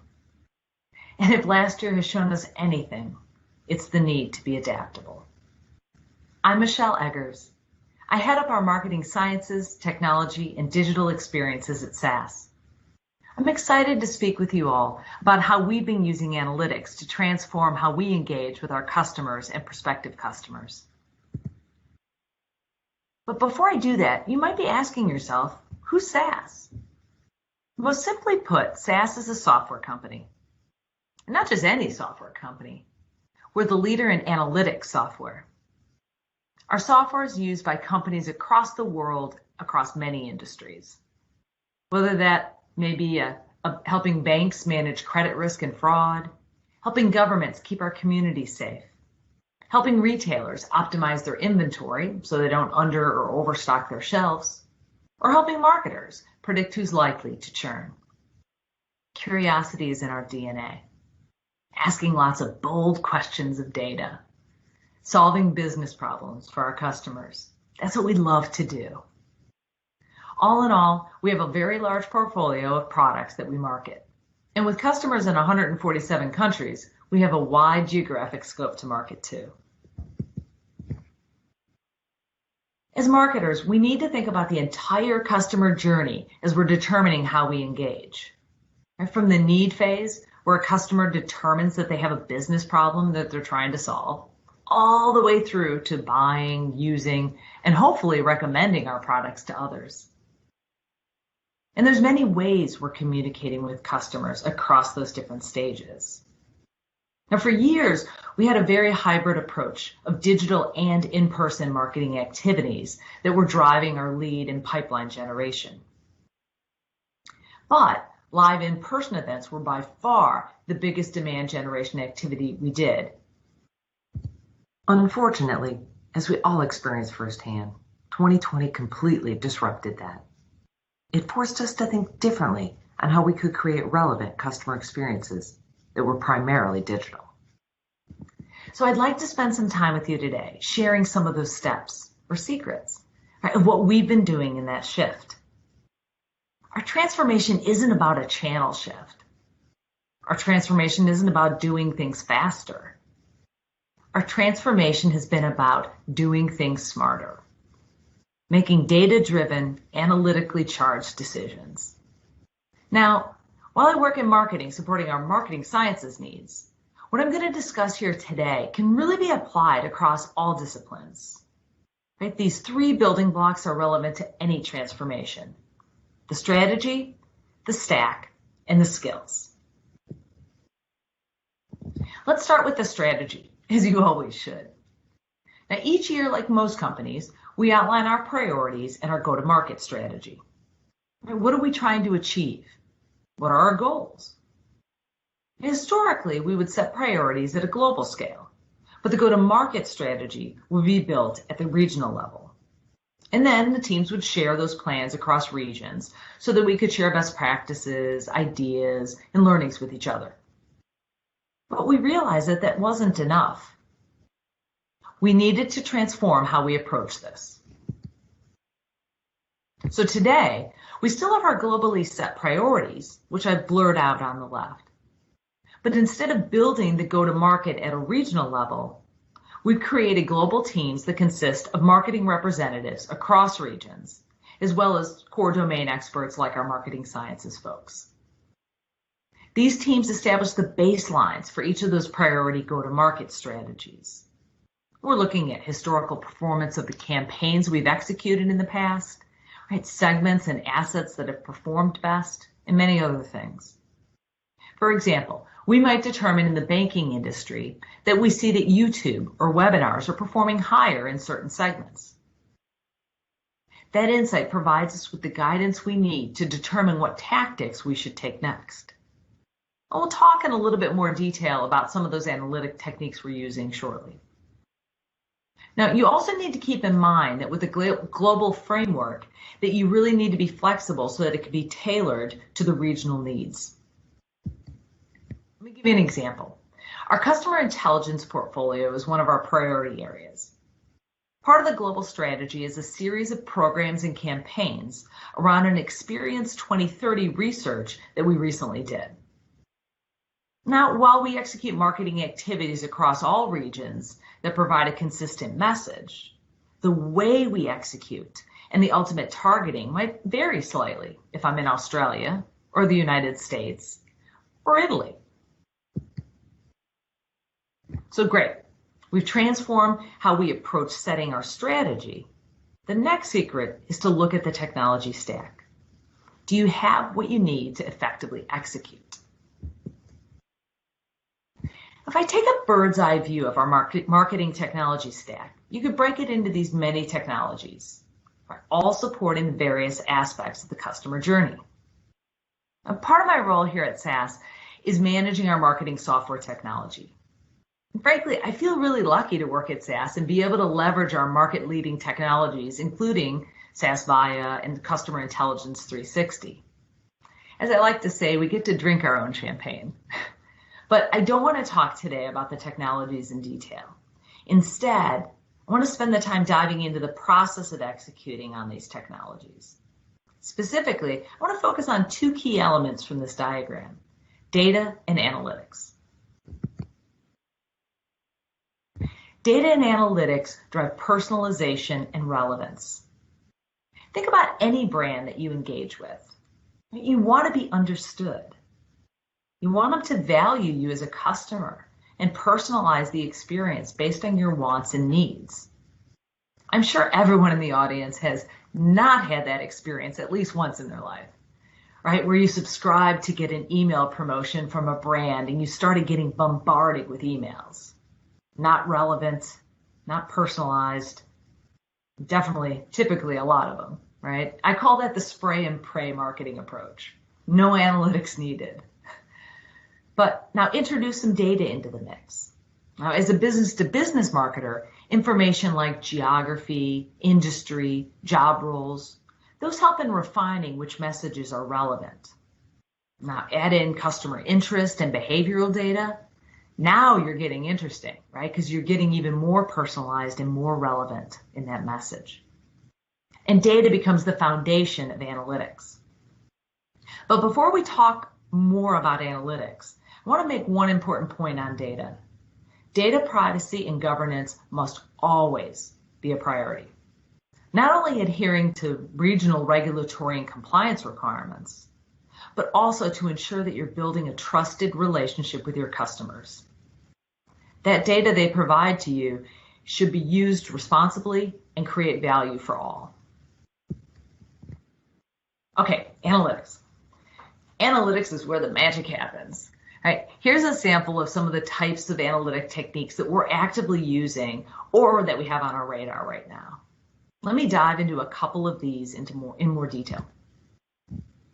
The first example is around predicting attendance at our virtual events. So the focus there, remember when I was talking earlier about our shift from these live in-person events to these virtual events, right, and other digital mediums. So it's really important for us to be successful in these virtual activities that we're doing. Now, by using a propensity model, we can better target the people that are most interested to come to these events. In this case, we wanted our target variable to be attending the event. Now, we didn't pick registrations as our target because we want the target to be the end result we're ultimately looking for. Right? Folks that are going to be virtually sitting in the seats at the event. We analyzed 2 years of historical data to derive the model. And then we broke the score results into 3 buckets: high propensity to attend, medium propensity to attend, and then low propensity to attend. And this helped us really focus our marketing efforts on those that were most likely to attend and then not contact the folks that weren't interested. So getting into some of the technical dimensions of it, the champion model ended up being a gradient boosting model, although we did end up leveraging an ensemble node model. Now, this considers all the models that were used in the champion challenger, and it actually takes the best from all the algorithms that we tested. For those that are interested, we ended up using about 100 data variables that were inputs into the model. But being able to visualize the results, like variable importance, that's been really useful in communicating to the business and explaining the predictive power. Right, here's the example of one of those outputs in the visual before you. Now note I had to blur out some of the details, but hopefully the visualization gives you an understanding of what I mean. Right, the explainability of models greatly helps in these types of conversations. Now, when we launched the model, the first time we launched it, we did it as a pilot in one of our European countries. We had great results. First, we ended up with a 73% attendance rate at the event. Now, that's massive. That blows away industry benchmarks that are typically in the 45% range. The second thing that was a great result was the fact that we dramatically reduced the number of emails we had to send to achieve those registration and attendance goals. Right, this is important because you don't want to fatigue your customers by over-contacting them, because you don't want them to opt out, right? You want to make sure that you're targeting those messages and making them relevant. So great success. It was a big analytic win. And because of that success, we're now applying this model across the globe with other events. The second example I wanted to share with you is around next best offer or next best action, an interest score. Now, I'm not going to go into as much detail on this one, but I will explain the use case that we're applying the analytics. This is an example customer journey that someone might take if they're researching software. By incorporating analytics into the customer journey, we can now create a more relevant and refined message to customers. One of the analytic techniques that we're using here is the notion of an interest score. So when we first launched it, we used some basic analytic techniques to determine which topical areas were of most interest to a given individual based on their past behaviors, right? Things that they were clicking on, things that they were interested in. But now we're evolving that model to use more AI predictive power in determining those scores and determining that priority interest. There are so many exciting use cases that we look forward to exploring, but there's only so many that you can do at any given point in time. So definitely prioritization is always a key, and we really focus that prioritization on the areas of analytics that are going to create the most business impact. Okay, the last pillar I'd like to talk about today with you is skills. We need to look always at the people and the skills that we have to ensure we're going to be successful in our transformation. I believe that these skills, that you see before you represent what is needed of a modern marketing sciences analyst. That's a mouthful. And frankly, any effective data scientist, right? Whatever industry or department that you're supporting. So first, thinking about that strategy and execution, you need to understand the problem you're trying to solve. Don't do cool analytics just because it's cool. Right? It's a lot of the stuff that we've been talking about, right? What's that goal that you're setting out to achieve? And focus that on the things that are going to make an impact. Second, data wrangling. You really need to have a solid understanding of your data and how to manipulate it so you can really gain some insights and do this type of analysis. Third, as expected, you need to understand analytic techniques, right? Applied statistics, probabilities, and frankly, making sure that you're creating a test and learn culture around you. Fourth, reporting and visualization. As you can imagine, right, we need to be able to measure the performance of all the things we're working on. Are we having an impact? But not just being able to visualize those or create reports that you share with your stakeholders, but more importantly, have the ability to communicate effectively to the people around you. And not just the results, but the impact. So think about that visualization I showed in the example, right? If I were to just talk about the algorithms and the tech and the p-values and all these other analytic techniques, that's not going to resonate with the business users. You need to be able to explain what it means to them. And that's really what storytelling and insight skills are all about. Now, keep in mind, not everyone on our team is deep in every one of these areas. But the more you can grow across these skills at some level, the more powerful you'll be. And then what I find is that some folks end up going really deep in one of these areas, but again, still have that appreciation across the scope. And it's not just marketing sciences that we've applied these types of skills and competency expectations to. But this is an expectation that we set with the entire marketing organization, right? Having a growth mindset, being innovative, and as you can imagine, my favorite, being analytically curious. Right? We encourage all of our marketers to be analytically curious. Ask what the data is telling you. This year, actually, we even encouraged our marketers to implement an Analytics Monday, to carve out time each week to look at how things are performing, what's working, what's not, where they might need to pivot. This transformation will help make everyone more curious about what we can do better. So in summary, if there were 3 things that I hope that you take away from today's session, it would be these. First, start with the goal in mind. What are you trying to achieve? What's the strategy? Are you doing it just because it's interesting or cool, or is it going to have an impact? Second, start small and then scale. Right? Get quick wins and build on them. Or fail fast and learn from it. You know, like my example with our AI model for our virtual event. Right? We got a quick win and we're building on it. Lastly, and possibly most importantly, right, be curious. Make your own Analytics Monday, or even better, analytics every day. Here's my LinkedIn profile. Please, I'd love to keep the conversation going. Thank you for your time.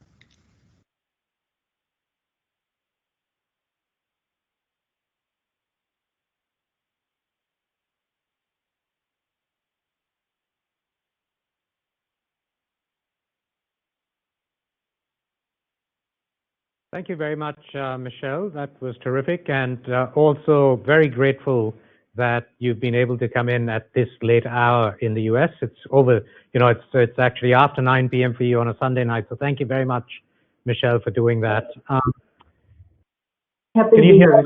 Thank you very much. Excellent. So I've got a couple of questions here. I think there's many from the audience, but given the time, we might actually get through 2 to 3 questions. My first question to you, I think that was fairly insightful in terms of all of the steps you laid out. But I'm really curious, your own experience. Does technology come first, or does analytics come first? And is it that you need to think about both of these coming second to customer experience? I'm just curious to know what your experience has been in this regard.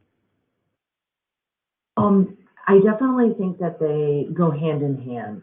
The analytics and technology have to match the customer experience together. What ends up driving a lot of the analytic and technology priorities that we make are driven by what we're seeing through the customer experience, right? What feedback we're getting from customers, where we're falling down as an organization, or where we see opportunities to rise up as an organization. But ultimately, it's all about the customer, and that's what drives frankly, all of the technology decisions and analytic decisions that I've seen us make. And how do you go through this sort of mapping of customer experience, given that, I mean, SaaS is primarily a B2B organization, so you're selling to businesses. For example, Victoria Police is one of your customers, and the question really is, you know, there's so many people in these organizations that are actually working with SaaS. How do you map customer experience when you've got so many individuals who are using your product within one client organization? How do you go about deciding which customers to map, which customers not to map? Well, you need to think about the levels of what you're doing. It depends on the area of customer experience that you're talking about. So, for example, from a web perspective, right, as we think about across the globe, our many customers and the various needs that they have, being able to create a technology platform that will empower them to get the information that they need at the level that they need is not something that you have to make an individual choice at. Right? So what we do is if you build a good foundation, we can create personalization that can scale. Right? If you use analytics, you can create an experience that becomes more personalized at the individual level because you're driving that targeting using the analytics. And that's what enables you to scale. Yeah, that makes a lot of sense. I was also curious about, the last slide that you put up, which is start small and scale it up. Are there any particular kinds of projects within your area that you have found a lot easier to scale up than other projects? So which projects are easier to scale up? Which projects are harder to scale up? And in fact, are the most important projects, harder to scale up or easier to scale up? Which bucket do they fall in? Yeah, so I definitely have found, and my advice for others would be to think about the projects that will have the most impact on the business. So when you think about, when I say impact, so it depends on the organization, right? What's most important at a given time. So if, for example, if I'm a bank, is retention the priority that we have? Is share of wallet the priority that we have? Is customer lifetime value, right, the priority? And that will help then drive how well that is gains traction with the executive team, right, on creating those priority projects. So picking analytic projects where you can see progress across those levers or those business objectives, that's going to get more traction than something that's really cool and interesting, but may not be a priority for the organization. No, that's terrific. I've got a follow-up question, Michelle, on this. And before that, I should just say I loved your Analytics Mondays. I think that's terrific. It'd be good if it's analytics every day, but I'm sure you agree with me on that coming from SaaS. Definitely. I think marketing will take some time to transform. So Analytics Mondays is great. Now, that's for your team. Tell me a little bit about your executive team. And I know many of your senior executives. I've spent time with Dr. Goodnight, who's visited us in Melbourne as well. Now, obviously, Dr. Goodnight knows analytics. He was a professor of analytics at one stage, years and years ago. But regardless, I'm curious to know how much of this work you have to do with, so the Analytics Mondays is to make your team analytically curious. What about your executives, senior executives? What do you have to do in that regard? Well, as you said, I feel very fortunate because our company at our core value system are analytically curious. To your point, starting with Dr. Goodnight, because we are very much a data-driven company, it makes it easier than other organizations that may not have that top-down strategic mindset. But I will say within our leadership team, what my leader, Jen Chase, who heads up our global marketing organization, she very much, as well as Dr. Goodnight, see that as an important attribute.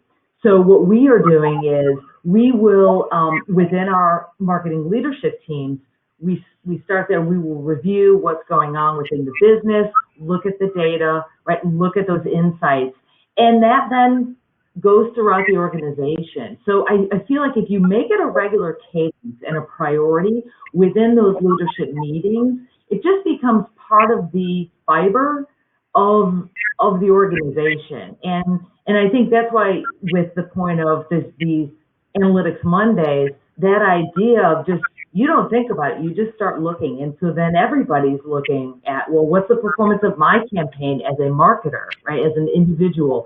And it really has, I think, exponential benefits to the organization.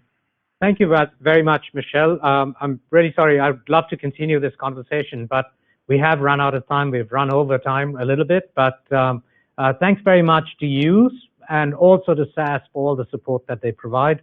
And look forward to seeing you at some stage in Melbourne, Michelle, when travel opens. So to and the I look audience, forward to that too. Thank you as well. You're welcome. To the audience, we will come back at 12:30 with Andrew McMullen from Commonwealth Bank of Australia. So please join us at 12:30 sharp. Thank you very much. For now, we'll take a 15-minute break.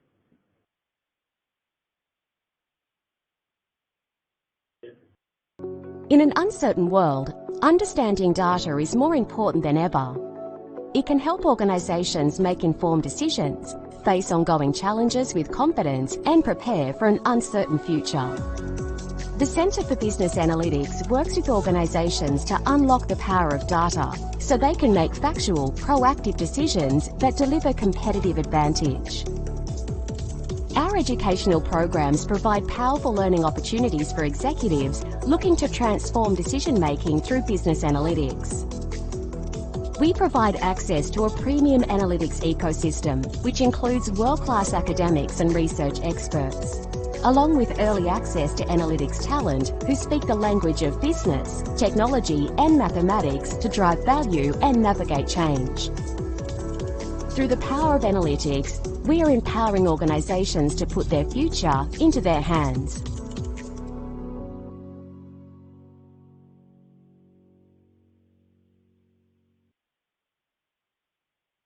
At SAS, we love bold questions, outrageous and impossible questions. The answers are waiting to be discovered because space isn't the new frontier. Data is. And with the right questions and the right analytics, we make data do amazing things. Like make the world safer, faster,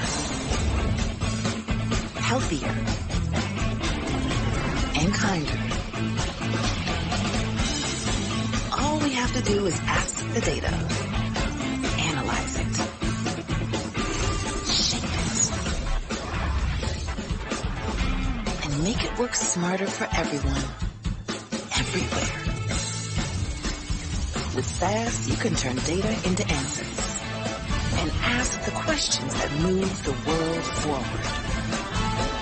SAS, curiosity forever. AI in the enterprise is all the rage. But put the hype aside. How are today's organizations actually executing and seeing value from enterprise AI? Dataiku is the platform, democratizing access to data and enabling companies to build their own path to enterprise AI. To make enterprise AI a reality, Dataiku provides one simple user interface for data preparation, data exploration, automated machine learning, model deployment, AI monitoring, and management. Dataiku is built for everyone with robust features for both the code-free and the code-first. From business users and analysts to data scientists and engineers, Dataiku makes working with data faster and smarter. Each company's path to enterprise AI looks different, so Dataiku supports the creation of a spectrum of applications. Whether that means building out a self-serve analytics platform or fully operationalized AI integrated with business processes. No matter what the underlying changes in architecture or advancements in technology, Data IQ remains at the center, the cornerstone of data governance and responsible AI. Data IQ's centralized, controlled, and elastic environment fuels exponential growth in the amount of data, the number of AI projects, and the number of people contributing to such projects. Data IQ, for every industry, every use case, and also for everyone. Discover your path to enterprise AI at dataiq.com.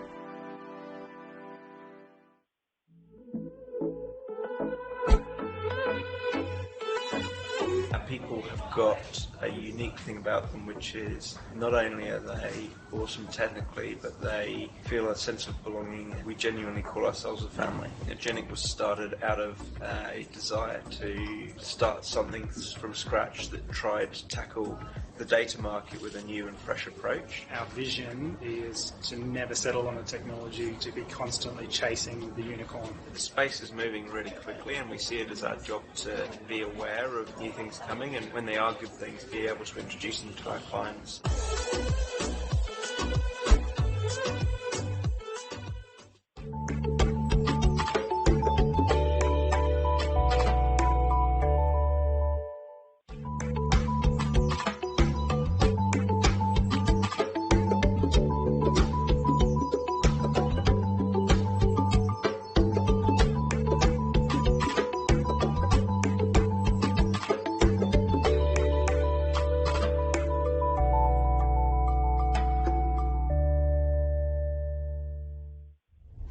Databricks is the data and AI company. We help data teams solve the world's toughest problems. They can't be solved in silos. They can't be solved by one person. We need all the data, all the science, all the brain power in one place on the only open, unified platform for data management, business analytics, and machine learning.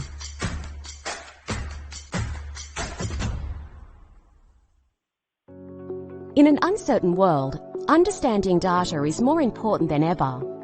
It can help organizations make informed decisions, face ongoing challenges with confidence, and prepare for an uncertain future. The Centre for Business Analytics works with organizations to unlock the power of data so they can make factual, proactive decisions that deliver competitive advantage. Our educational programs provide powerful learning opportunities for executives looking to transform decision-making through business analytics. We provide access to a premium analytics ecosystem, which includes world-class academics and research experts, along with early access to analytics talent who speak the language of business, technology, and mathematics to drive value and navigate change. Through the power of analytics, we are empowering organizations to put their future into their hands.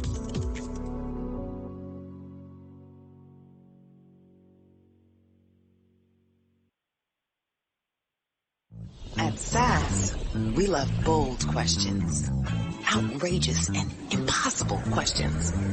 The answers are waiting to be discovered because space isn't the new frontier. Data is. And with the right questions and the right analytics, we make data do amazing things. Like make the world safer, faster, healthier, and kinder. All we have to do is ask the data, analyze it, shape it, and make it work smarter for everyone, everywhere. With SAS, you can turn data into answers and ask the questions that move the world forward. SAS, curiosity forever. AI in the enterprise is all the rage. But put the hype aside.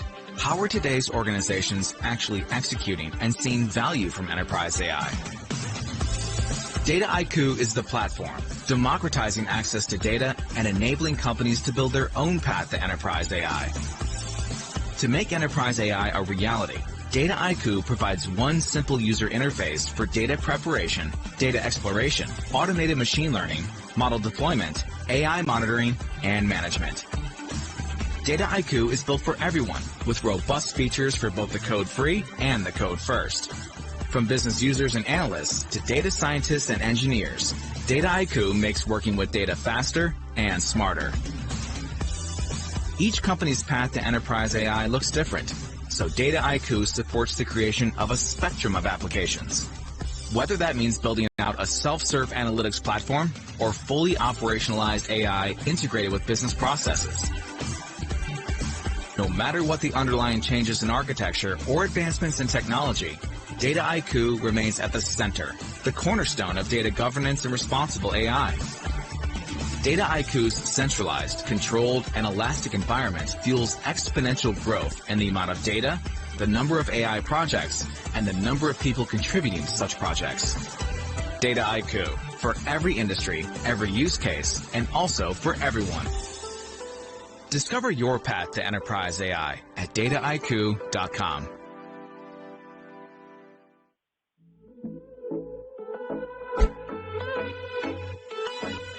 People have got a unique thing about them, which is not only are they awesome technically, but they feel a sense of belonging. We genuinely call ourselves a family. Genic was started out of a desire to start something from scratch that tried to tackle the data market with a new and fresh approach. Our vision is to never settle on a technology, to be constantly chasing the unicorn. The space is moving really quickly, and we see it as our job to be aware of new things coming, and when they are good things, be able to introduce them to our clients.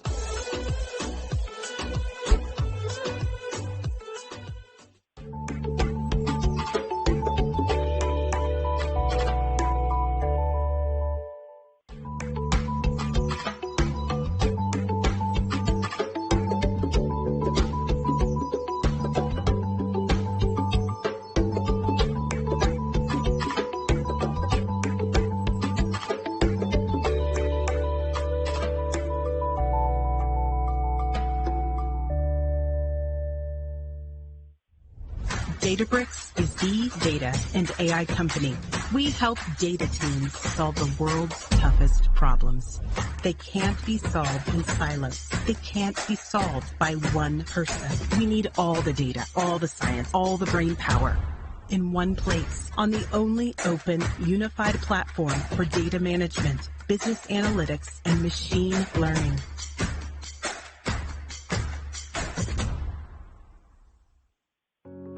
In an uncertain world, understanding data is more important than ever. It can help organizations make informed decisions, face ongoing challenges with confidence, and prepare for an uncertain future. The Centre for Business Analytics works with organizations to unlock the power of data so they can make factual, proactive decisions that deliver competitive advantage. Our educational programs provide powerful learning opportunities for executives looking to transform decision-making through business analytics.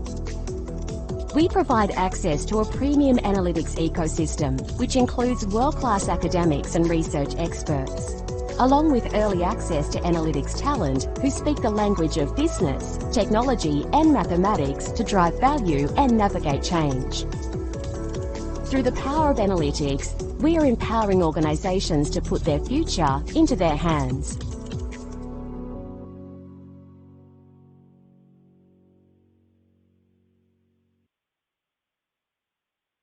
At SAS, we love bold questions, outrageous and impossible questions.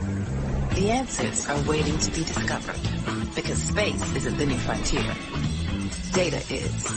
And with the right questions and the right analytics, we make data do amazing things. Like make the world safer, faster, healthier, and kinder. All we have to do is ask the data, analyze it, shape it, and make it work smarter for everyone, everywhere. With SAS, you can turn data into answers and ask the questions that move the world forward. SAS, curiosity forever. AI in the enterprise is all the rage. But put the hype aside. How are today's organizations actually executing and seeing value from enterprise AI? Dataiku is the platform, democratizing access to data and enabling companies to build their own path to enterprise AI. To make enterprise AI a reality, Dataiku provides one simple user interface for data preparation, data exploration, automated machine learning, model deployment, AI monitoring, and management. Dataiku is built for everyone with robust features for both the code-free and the code-first. From business users and analysts to data scientists and engineers, Dataiku makes working with data faster and Hello, it's Andrew smarter. McMullen. Each company's path to enterprise AI looks different. Arita, can you hear me? Dataiku supports the creation of a spectrum of applications.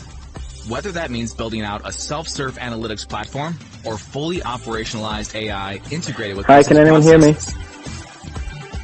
No matter what the underlying changes in architecture or advancements in technology, Dataiku remains at the center, the cornerstone of data governance and responsible AI. Dataiku's centralized, controlled, and elastic environment fuels exponential growth in the amount of data, the number of AI projects, and the number of people contributing to such projects. Dataiku, for every industry, every use case, and also for everyone. Discover your path to enterprise AI at dataiku.com.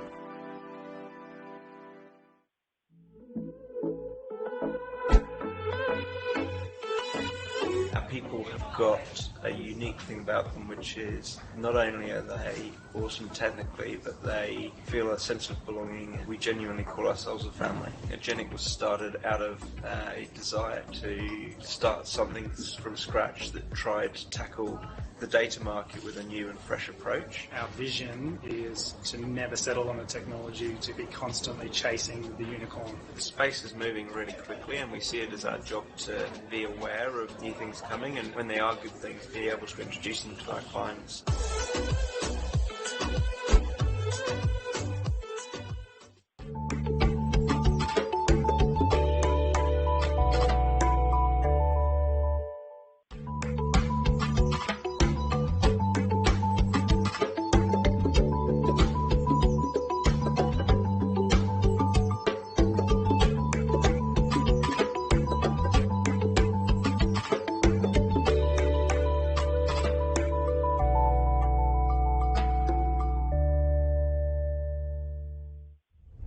Databricks is the data and AI company.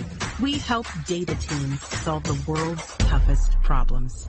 They can't be solved in silos. They can't be solved by one person. We need all the data, all the science, all the brain power in one place on the only open, unified platform for data management, business analytics, and machine learning.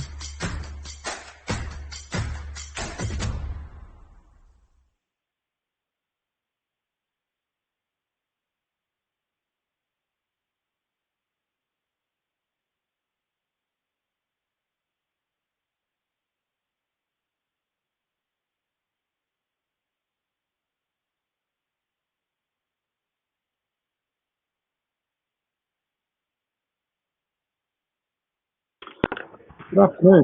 My name is from Dataiku, and it's my pleasure to introduce our next topic, which is titled Using Data, Client, and our Customer Engagement Engine to Support Customers Through COVID. Our speaker today is Andrew McMillan, and he joins us from Sydney. Andrew is the Chief Analytics Officer, Data and Decision Science at Commonwealth Bank.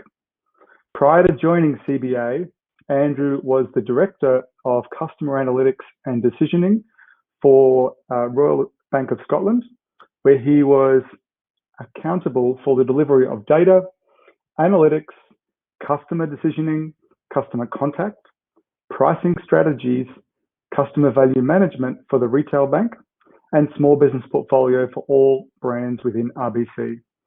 Earlier in his career, Andrew worked in academia as a lecturer in mathematics and statistics before leading the rating and LGD methodology team for several years at UBS Investment Bank.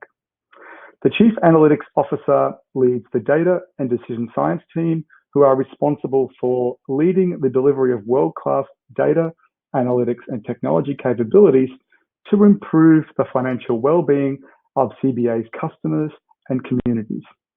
As the CAO, the core functions include Customer Engagement Engine. This is the design and delivery of all customer contact strategies across all systems and all channels. Data Office, Data Science, and Advanced Modeling, which encompasses all AI, machine learning, deep learning, adaptive modeling, and advanced analytics for the bank. As a reminder, we have 10 minutes at the end of Andrew's presentation for questions. Please submit these in the Q&A box in the conference platform, and we'll cover these at the end. Over to you, Andrew. Good luck. Steve, thank you very much for the introduction, and good afternoon, everyone who's watching or listening to the session today. You know, I think the clue to the question in the title slide might be in my own title, the Chief Analytics Officer at CommBank. So clearly I'm going to have quite a strong position on how data and decision science has been used to kind of help the recovery here in Australia. What I'm going to do over the next 15 minutes or so is give you all a quick overview of our award-winning customer engagement engine, and then share some examples of how we've been using that to support our customers and more broadly to support Australia through the global pandemic. So on to the next slide, a quick introduction to CBA. I expect that most of you are familiar with Commonwealth Bank of Australia. We are Australia's largest bank with over 10 million customers served by the retail bank alone. And of those 10 million customers, 7.5 million are digitally active. And we're very proud of our award-winning internet banking and mobile app. Our mobile app was recently ranked as the #1 app in APAC by a recent Forrester benchmarking study. We're also #1 in MFI share. What that means is 1 in 3 Australians would say the Commonwealth Bank of Australia is their main financial institution. We're also #1 in market share for home buying, home lending, credit cards, household deposits. And in addition to our award-winning digital channels, we also have the largest branch footprint in Australia with 966 branches supporting our customers and local communities. Many of those branches open 7 days a week to serve customers at a time that might be more convenient for them. In addition to this, we support our customers with our Australian-based call centres, which are open 24 hours, 7 days a week, and they're for customers who just prefer to use that channel to interact with CommBank to serve their needs on the products and services they have with us. I'm now going to play you a quick video to introduce our customer engagement engine, and then we'll follow that up with some of the examples for how we're using the customer engagement engine to support our customers. Play the video, please. We just did our 50 millionth next best conversation in person.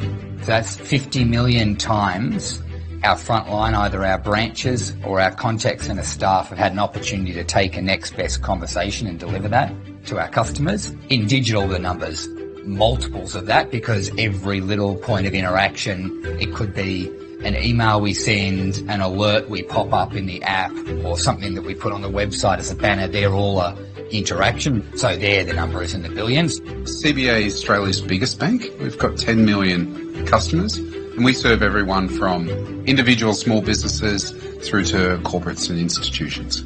One of the things that's really important to us is that we recognise we're in an ongoing conversation with customers. It's a relationship. And so we really have to make sure that our omni-channel activity is allowing that conversation to flow across all of our channels. And critically, Pega is an amazing enabler of that for us. The customer engagement engine's been a huge step forward for us in the way that we serve our customers. So it orchestrates across all of our channels what's the next best thing for us to do to serve a customer. All of those conversations are returned from call to channel in about 200 milliseconds. That happens around about 20 million times every single day. So we've got about 10,000 of our colleagues in one way or another use the customer engagement engine and the Pega technologies to inform their best conversations with customers. So it's happening at scale across the group. Artificial intelligence has been a big focus for us, especially as it comes to the customer engagement engine, because there's a lot of judgment that needs to be applied to try and work out what's the most relevant, likely thing to talk to a customer about. We've seen incredible improvement in our ability to get to market really quickly. We can launch conversations same day now, which is super impressive. We have well over 200 machine learning models that run over the top of 157 billion data points in real time, continually monitoring and optimizing the conversations and interactions we're having with our customers. So it gets smarter and smarter, more effective, and helps figure out what's going to be the best thing to put in front of customers to help them with their financial well-being. Central to our strategy is to be the best in digital, bar none, and a core part of that is making sure that we've got the best mobile app. Interaction with the app's quite extraordinary. We have 20 million Australian adults. Of those, 5.6 million are using our app actively, and we have over 5 million log-ons every day. In the last 12 months alone, we sent over 20 million alerts to our customers to help them avoid fees and charges. And customers are loving it. For a Net Promoter Score, we're very proud we've got a +12 lead ahead of the nearest industry competitor. Customers are loving the experience and the individual personalisation that we're giving them. One of the big reflections I've had from the journey that we've been on with Pega and the customer engagement engine, what we see now that's possible is orders of magnitude bigger than what we even conceived was possible at the beginning. And I'm very excited in as much that if that's where we're at now, where are we going to be in 3 or 4 years' time, some of which we can see and some of which we can't. That means that the investment will be even more powerful than we imagine.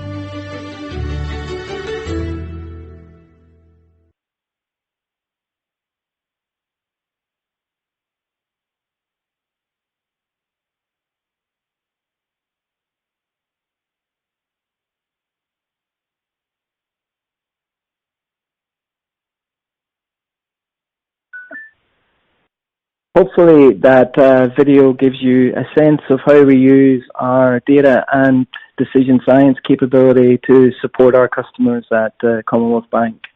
And as importantly as that, to support our frontline people who serve customers every day. The pace of growth with the customer engagement engine is pretty exponential. And even though I work very closely with the team and the customer engagement engine every day, I still get surprised and amazed with the pace of growth in that area and the number of things we're building and using to serve our customers. You'll see on the slide that we now have over 400 machine learning models in production, running on top of 157 billion data points in real time. And in addition to that, we've actually got a learning environment where we've got close to 500 machine learning models that allow us to have agility in terms of things that we might want to swap in or out, depending on the conversations or communications we're trying to have with customers at a particular time, or maybe to support any campaigns or, as a good example, how we were able to respond so quickly to support our customers during COVID. The way the customer engagement engine works, so the picture of the app on the slide, as I log into the app, that makes a call to our customer engagement engine in real time and says, Andrew's here on the home screen. What is the next best conversation we have for him? And then returning in milliseconds the next best conversation for me in that context. As I navigate my way through the experiences in the mobile app, each of the different assets that we personalize will make a call to the customer engagement engine in real time to return the next best conversation for that context in that particular asset.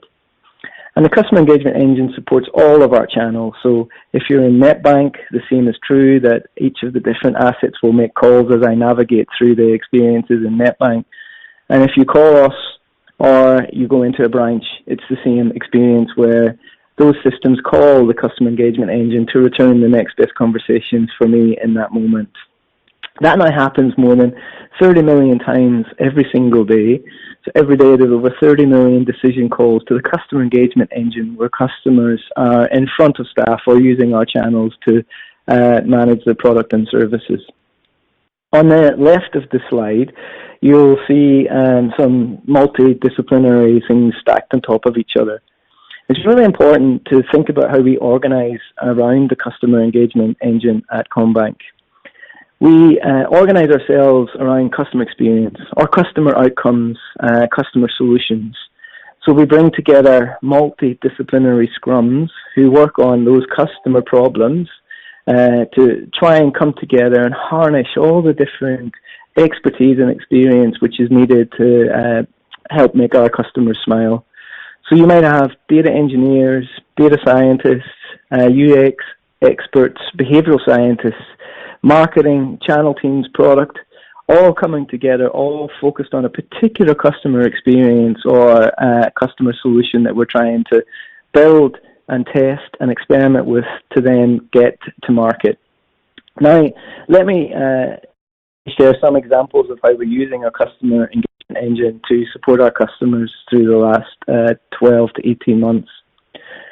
Benefit Finder is one of the features that we've developed over the last year and a little bit. It was first launched in September 2019 as a proof of concept. We've estimated that every year more than 12 billion of unclaimed benefits are left on the table across Australia. We actually, it's a very conservative estimate. It could be anywhere from 12 billion up to over 50 billion of unclaimed benefits left on the table for Australians. So we thought it would be a nice feature to raise awareness of these benefits and refunds that customers might be eligible for, and just to try and make that process really simple for them to get access to money that they're eligible for. So we've identified somewhere in the region of 270 benefits and rebates from across all of the different states and territories of Australia. And we help our customer identify these benefits that they're entitled to.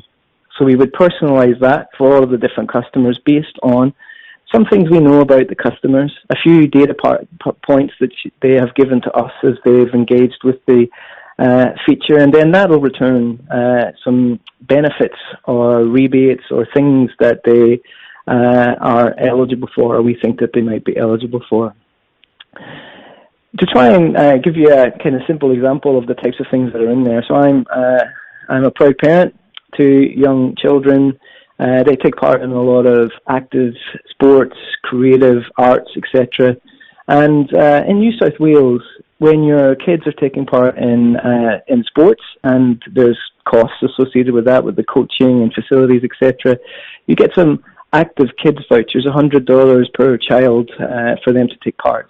So we made it really easy for our people to know that that is available, and if their kids are taking part in those sports or if they're taking part in creative arts, they can get access to those $100 per child benefits.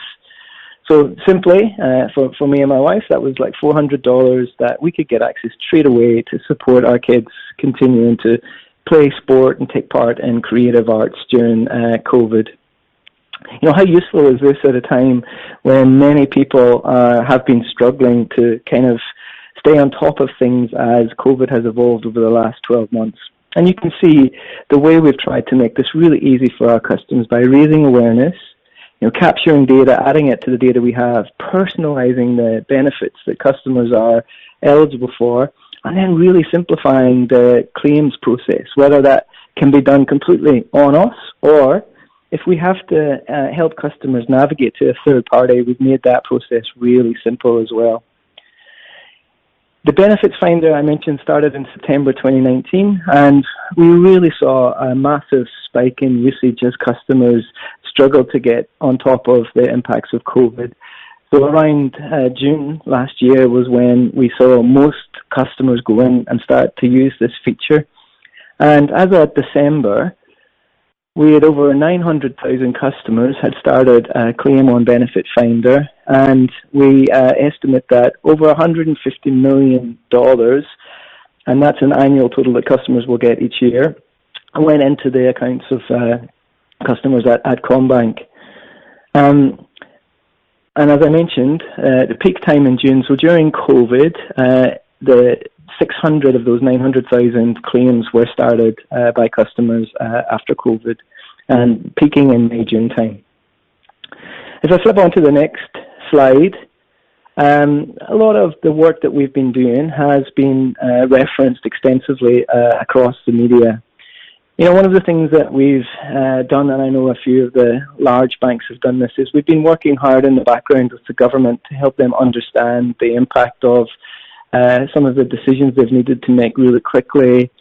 The data science team actually managed to build over 6,000 machine learning models in a period of 2 weeks to understand the different impact of inflows and outflows across different sectors and industries and states and territories. So we were working really hard to understand what was happening to different businesses, different customers, and different states and territories in Australia. And on the next slide, we'll quickly go through an example of how we supported our customers, specifically in regard to coronavirus. So you'll remember probably about March time last year when things like really started to happen in Australia with regard to the coronavirus and the measures and the response from the government. We like I think everyone needed to respond really quickly. Things were evolving really quickly. You think about the government response and how quickly that was changing. Each day things would be added, or maybe we needed to rethink some of the policy decisions, etc. So we wanted to create a landing page for our customers with all of the relevant material, internal and external information. So information on things like JobKeeper or Job Seeker, as well as information on our products and services. So if you've got a home loan, what options do you have available? How do I get a deferral or take a payment holiday, and similar for credit cards.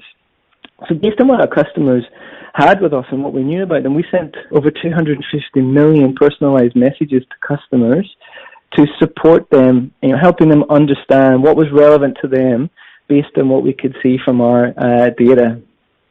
And we also developed some localized solutions. So you'll remember in Victoria in particular, there was a 6-week lockdown, and to help Victorians through that, we created a landing page specific for our Victorian customers and sent messages to 2.1 million customers in Victoria to help them understand how to get help, what the latest was on government policy, what that meant for them, etc. And then if we go on to the next slide, one of the things that has my team and I very proud is the way that we were supporting customers who maybe needed more financial assistance as coronavirus was kind of landing across Australia and the different impacts it was having on different industries. So CommBank was one of the first banks to announce that we would give our customers a 6-month payment deferral period from home lending, and there was other tailored solutions for credit cards and personal loans as well. As customers sought more information on that, we wanted to make sure that we could communicate to all customers across all the different channels they use, given the kind of heightened state of uncertainty and stress that was potentially around at that particular time. You know, one example, just to bring this to life, where we created in a couple of weeks an online process for customers to submit their application for payment deferrals.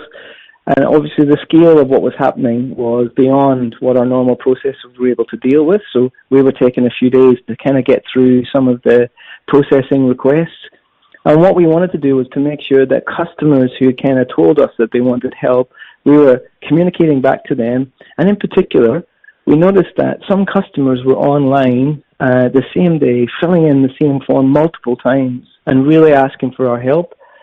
And what that signaled to us was that was potentially a sign of stress or distress from that customer, that they really needed our help. So we used our data science to identify who those customers were that were online, filling the form in many times, just spending a lot of time trying to see what help they could get, passed that on to our customer care team, who then followed up with those customers just to let them know, hey, we have your request and we're on it and we're going to get through it. But also, is there anything else we can do to support you at this time? Then another one of our features that we're really proud of is something we call Bill Sense. So here we have created a feature within our digital channels that is a central location for customers to go and understand their regular payments and their bills. So I don't know about you, but if you, on average, have something like 1,300 transactions going through your debit and credit accounts each year, it's pretty tricky to stay on top of all of the things that are going in and out. And, you don't really want to have to print out your 6 monthly statements and start to go through line by line to try and stay on top of what's happening.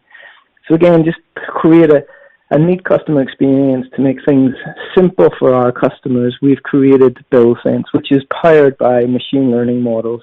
You'll see at the top of the slide, it says 20 machine learning models that we have used to identify all of the bills and regular payments that go in through our customer accounts. And the scale of what we're doing here, so we process about 14 billion transactions.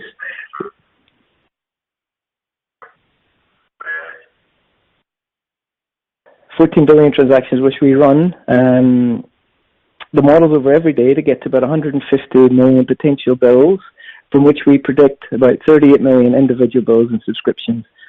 And customers can go in here and personalize the look and feel of the Bill Sense. So as an example, you can create a monthly view. You can see there's a quarterly view where there's 3 months of what's predicted to come out of that customer's account. And we've also used our machine learning models to alert customers if things change. So maybe your regular subscription, it was the same for 6 months, then it changes. We will alert you and let you know exactly what's changed there. The final example I'm going to go on to before I hope to have a few minutes for some questions with Steve is our natural disaster capability. So you'll be aware last year, Australia devastated by bushfires. So I'm getting, I know there's some technical difficulties today, so I'm not sure if I'm still going or if the guys are trying to get in touch with me. But natural disasters, we've created a real-time data asset which reads from external sources. So as an example, in Perth, a few weeks ago, bushfires north and east of Perth, we were able to get that information in real time, connect with 80,000 customers who live in that region, and let them know that we have measures to support them. We have an emergency assistance package which is available for our customers, which we would then tailor some support to them depending on what they have. Again, home loan, overdraft support if they need it. I'm gonna cut it there and hopefully hand back to Steve.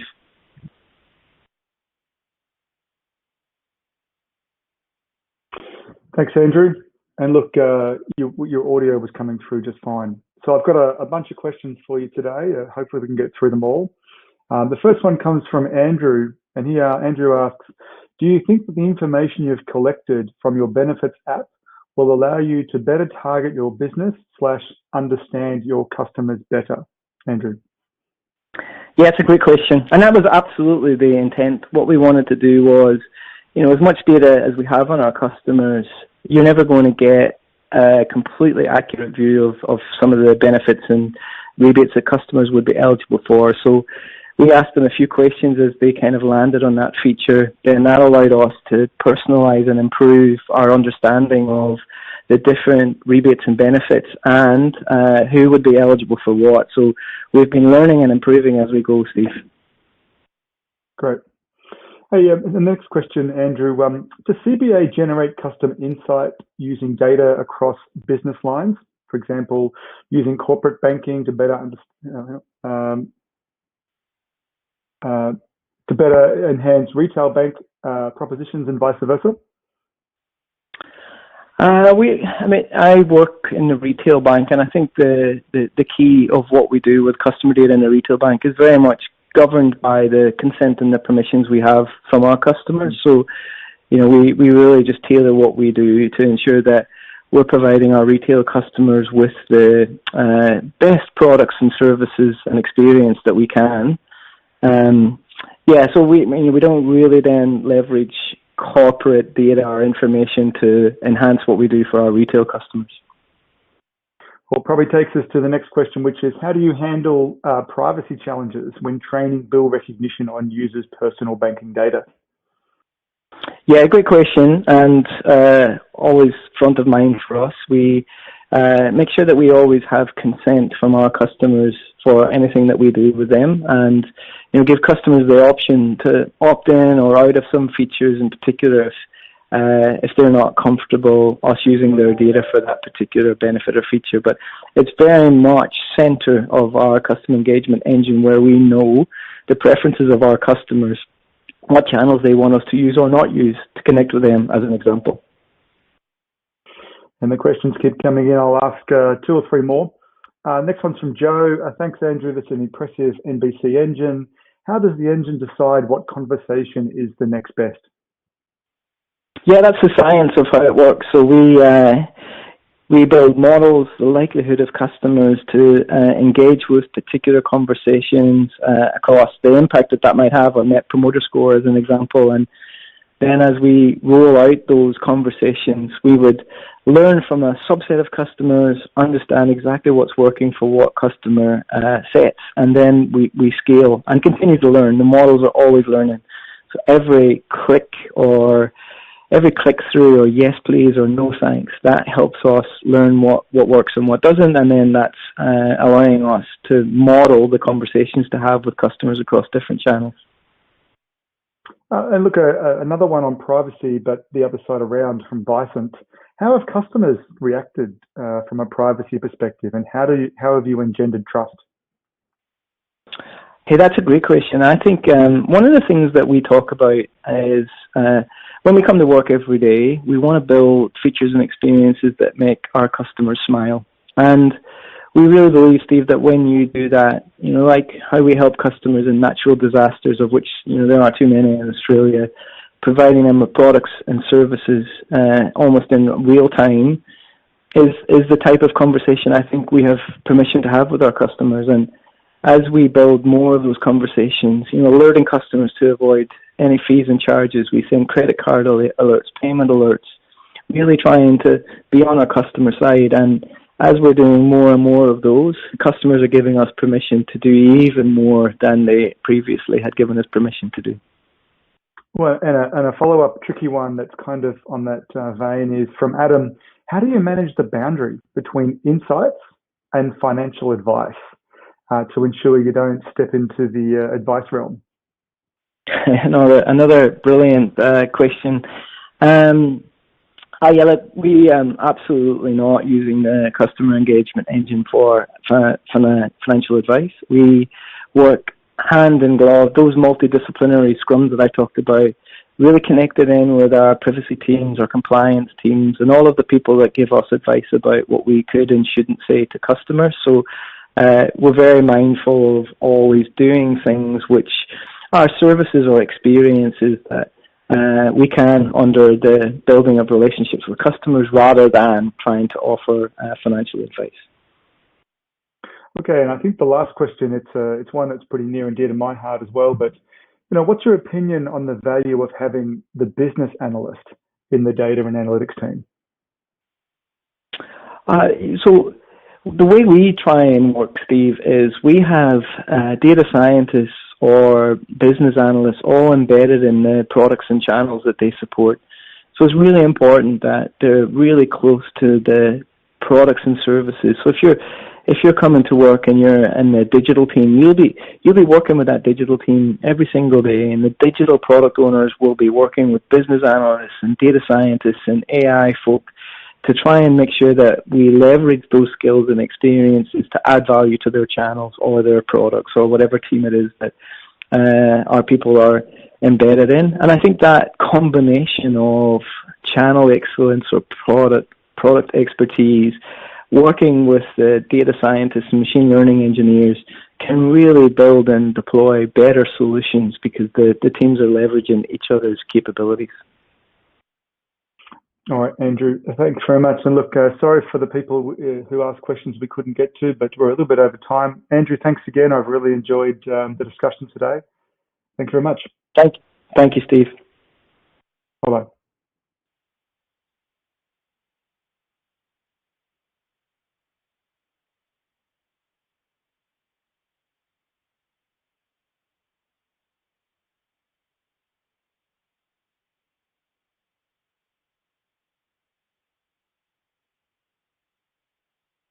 Hello again, everyone. I hope you've enjoyed today's programming to date. Apologies that we are running slightly over time right now. We'll get caught up.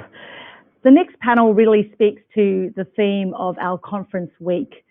It's focused on how the government can leverage analytics to accelerate growth and recovery. I'm here to introduce our moderator for the panel. Our moderator is Associate Professor Sven Feldman. Sven is also the Associate Dean of Business Administration here at Melbourne Business School. Sven received his PhD in economics from government and at Harvard University and has taught at Kellogg School of Management at Northwestern and also my own MBA alma mater, University of Chicago, before joining Melbourne Business School in 2008. Sven's research focuses on how information is effectively shared between different parties, between managers, policymakers, and citizens, along with the impact of corporate social responsibility and ethics on firm reputation and performance. Sven also teaches ethics in data analytics to all of our MBA cohorts and our Master of Business Analytics degree program. A warm welcome and thank you today, Sven. Over to you.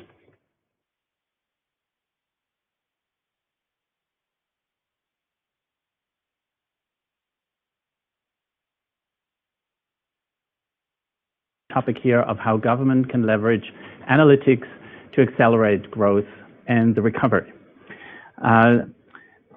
First on the panel, Peter Harris is a public policy advisor with extensive experience in Australian public policy, public service, and transport-related business.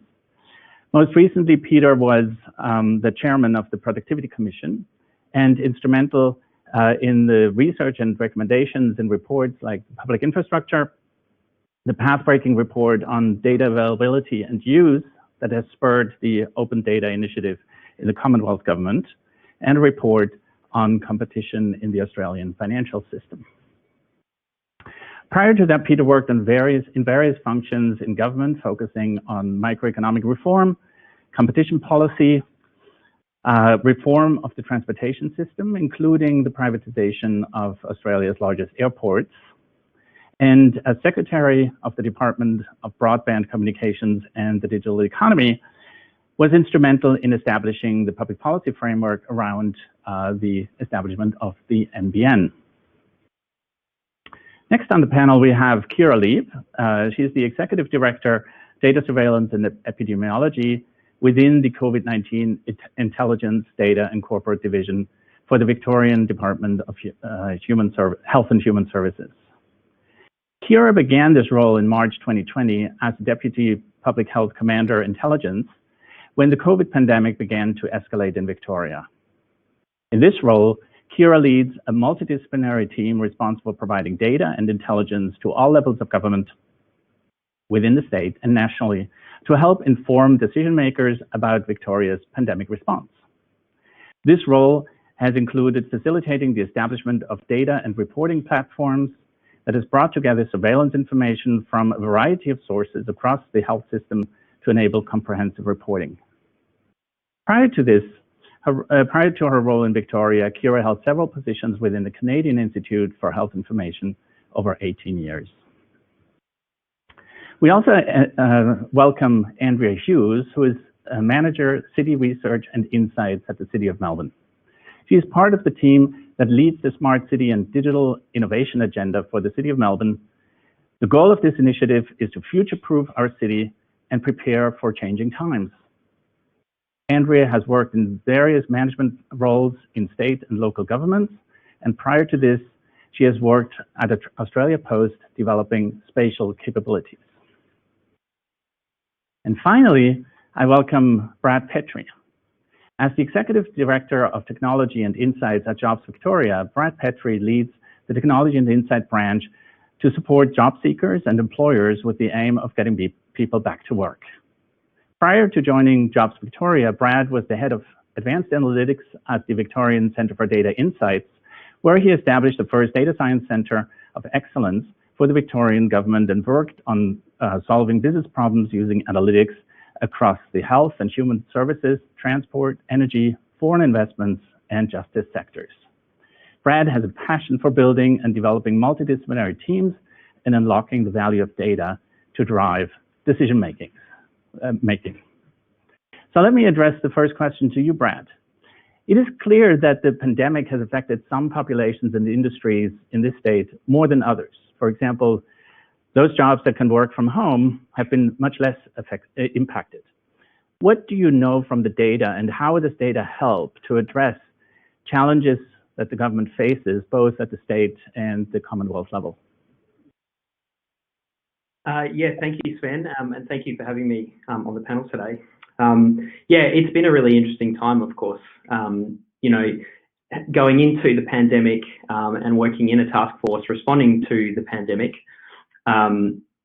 you kind of didn't know what you were likely to kind of see, right? Sort of all those projections and, you know, unemployment figures and things kind of all went out the window. So, you know, definitely during my time at Jobs Victoria, over the last few months, we've seen a lot of different cohorts, but similar cohorts have been affected by the pandemic. So we obviously have still long-term unemployed people, people who are in industries where in their tenure of employment, but more than that, we've seen sort of women over 45 been particularly affected by the pandemic, and I think government's response in Victoria to supporting that cohort over the next 12 to 24 months sort of signals that there's been a higher proportion of women over 45 affected by COVID and stable employment. The other group are young people, so people, you know, up to age 25 or lower than 25, usually either finding their first job or in like casual employment that was shut down during the lockdowns as well. So I would say that I don't think we've seen too many changes in the demographics that are affected, you know, in particular with employment. We've just seen an expansion of these cohort groups over the course of the last few months, and in particular in the younger people and women over 45 area, we've noticed a big shift, at least in Victoria. And if I could just follow up on that, how can data and the data capabilities of your group help to sort of direct any further improvements for particular cohorts as well? Well, I think it becomes particularly important now. So the area that I work in Jobs Victoria, we do a lot of direct collection of data from employers, from job seekers, from a range of different areas. You can't rely on the old, you know, long-term projections of unemployment and, you know, the jobless figures and things like that as much as you can, because, you know, the population environment can change so quickly. I mean, definitely during COVID, we noticed as we were setting up our job matching platform for Jobs Victoria, we were able to obtain hyper-local data about who was unemployed, which wasn't always in line with the numbers that we were getting from other official sources. So I think, you know, that ability to adapt and respond quickly in recovery is going to also be important, and our ability to get data in a much more rapid sense and respond more rapidly will be an expectation that I think we will need to be setting for ourselves and others, because, you know, the things that we think are likely to happen may or may not happen, as we've seen in the last few months. That is really interesting. Thank you. Actually, Andrea, you work sort of in this area with very current and up-to-date data. In your experience at the City of Melbourne, what is the data that has been in highest demand throughout COVID, and by whom? Yeah, thank you. With any big event, the first questions that people normally ask are, what's the impact now? And that at some stage flips to how are today's activities going to impact on the future. And we've really seen that through 2020, with the first questions being asked and centred on what was the activity that was happening in the city. The City of Melbourne's public-facing web site for pedestrian sensor data, the traffic, it went through the roof. We had over 250% more hits in March of 2020 than we did the previous year in 2019. And internally, one of our first responses to understanding what was happening now was to establish a temporary dashboard with key data on activity around the city. More recently, this dashboard's been superseded by targeted insights, really supporting specific needs and questions that are being asked by the organisation and the community. And as we've moved through the event, the demand has also evolved, and we're now starting to see an increase in demand for insights that provide more certainty about what the future conditions will be. But just aligning with Brad's point, the future's very unpredictable at this point in time. We know there's some things that may change in terms of levers that might be pulled, and one of the things that we should be looking at is thinking about how those various scenarios play out in the data and insights that we can provide to the community. So the demand for the future really continues with some of the same requests that we've seen to date around what's the activity that's happening in the city, how is traffic changing, how is land use changing, how is jobs changing into the future, what's the impact socially of COVID.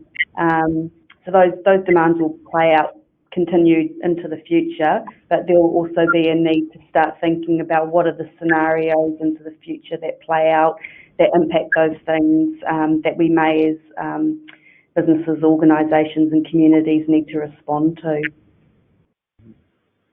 And is this demand for these data primarily by government entities, or do private organisations use this data a lot to optimise their decisions?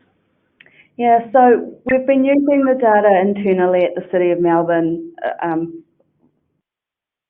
quite heavily, but we have had a number of requests through our open data platforms and other methods to also access the same data to use in generating analysis and insights for organisations and other entities.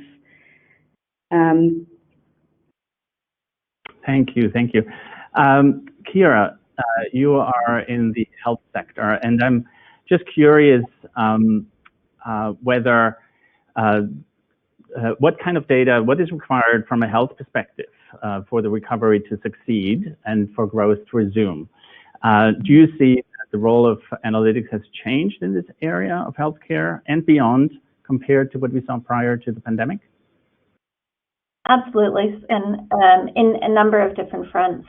I think one of the things that has been remarkable in some ways about the pandemic is its ability to kind of break through a whole bunch of barriers that were previously existed to the use of data and information, and the speed by which that those things can be generated.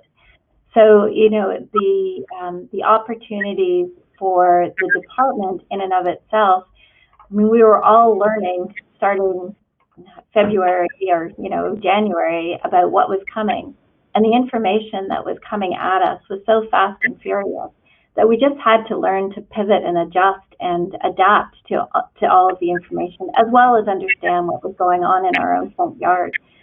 So really the department scaled up rapidly in terms of using data and information, pulled together a whole bunch of different places where the data used to be siloed, and really built up the platforms of knowledge and information at quite an amazing and rapid speed to get that done.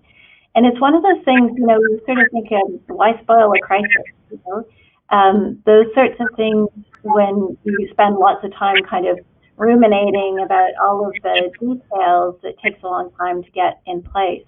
But with COVID, we just didn't have the opportunity to have that kind of space. We needed the information today. We needed whatever we didn't have today, yesterday. And so the number of things that around hospitalization use, how many cases, how many tests, what was the piece of the protective equipment that was available. Now we have questions around the ability for us to be able to track vaccines and who is getting vaccinated. All of that information is coming together. And part of it is not only health information, which is another thing that is quite interesting from the COVID side of things. So, you mentioned mobility data. I mean, one of the things that absolutely we were tracking was mobility data, because we had these lockdown periods where we had to actually monitor who was moving and where they were going. And all of the sort of information that was available to us, we just pulled wherever we could get it from. So there was mobility data that was brought in to get some understanding about how people were responding to the restrictions. And now, on the flip side of it, we're using the same data to understand how people are starting to move around at a state level. I mean, I appreciate, Melbourne City is one thing, but at the state level, we're seeing this, are people traveling back to their cottage properties, and how does that look, and what does that mobility look like? We're also monitoring things like how many care packages people have been requesting. We've been able to monitor some of the thoughts around anybody at risk. So if there's disability or people who have mental health issues, or even any of the family violence issues that we're seeing, all of that data have been brought together to really provide this incredibly robust picture of what's been going on across the pandemic.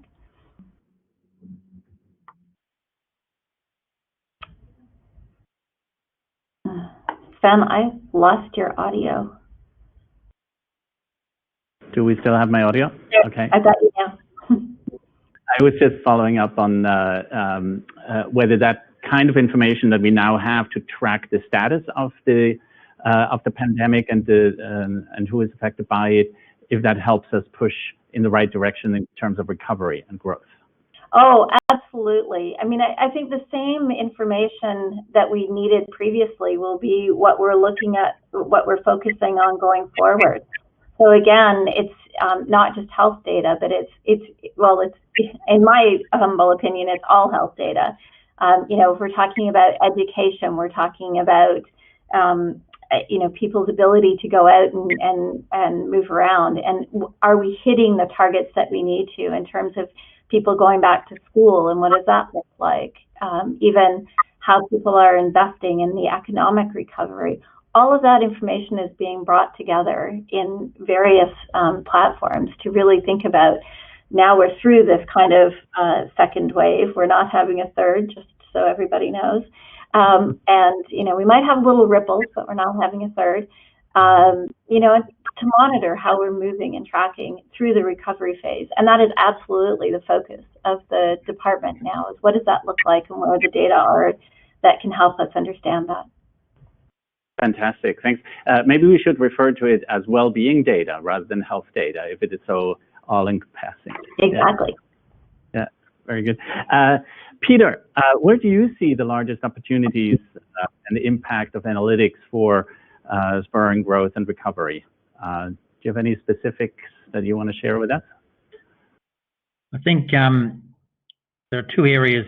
I mean, frankly, we could talk about dozens, but the two areas that particularly appeal to me. One is the idea of a digital passport for the purposes of international travel showing vaccination, and whether that's simply going to be a bolt-on, temporarily created for a purpose, or whether it's going to be a permanent shift in the utilisation of health data. This is the kind of thing that governments do very poorly. They respond to crisis, they create a thing, it's sort of half done at best. It's not linked to anything else. The data is not retained long term. It's not part of if you like, a paradigm shift in the utilisation of data. Yet there will be, I'm quite sure, a digital passport for the purposes of international travel that will contain health data. it's pretty clear it's going to be driven, if not driven by governments, it's going to be driven by the International Air Transport Association, and it'll probably be counter-utilised by a whole bunch of others as a substitute if governments don't do it themselves. So that's one area of particular interest.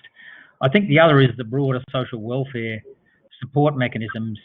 There's never been so much, because you hear a lot of hyperbole around, how much money's been thrown around in this, but there's never been so much money spent by governments supporting individuals since World War II, and that's since there's a decent data source to be able to cross-compare here. And yet we've used that, we in Australia and entities overseas that have done this, have seized upon systems not built for this purpose in order to supply that. And particularly in terms of JobKeeper in Australia, the system we used to support it was a system built to monitor and improve the deliverability of superannuation. And yet, because of that system, we were able to support via employers, at points in time, 4 million Australians not to lose their jobs. So there's a fantastic data management option available there. It's been used. You will have seen it used. I think Brad sort of indirectly referred to some of this, but the ABS has used that same data source for putting out those weekly payroll data figures that you hear about. It's not a traditional survey-based piece of information, but it's been a very important piece of information for the purposes of public policy design, both by the Treasury and increasingly by others. So looking at that, the big picture of social welfare and the lesser but still almost guaranteed driver for how you do international opening up of borders.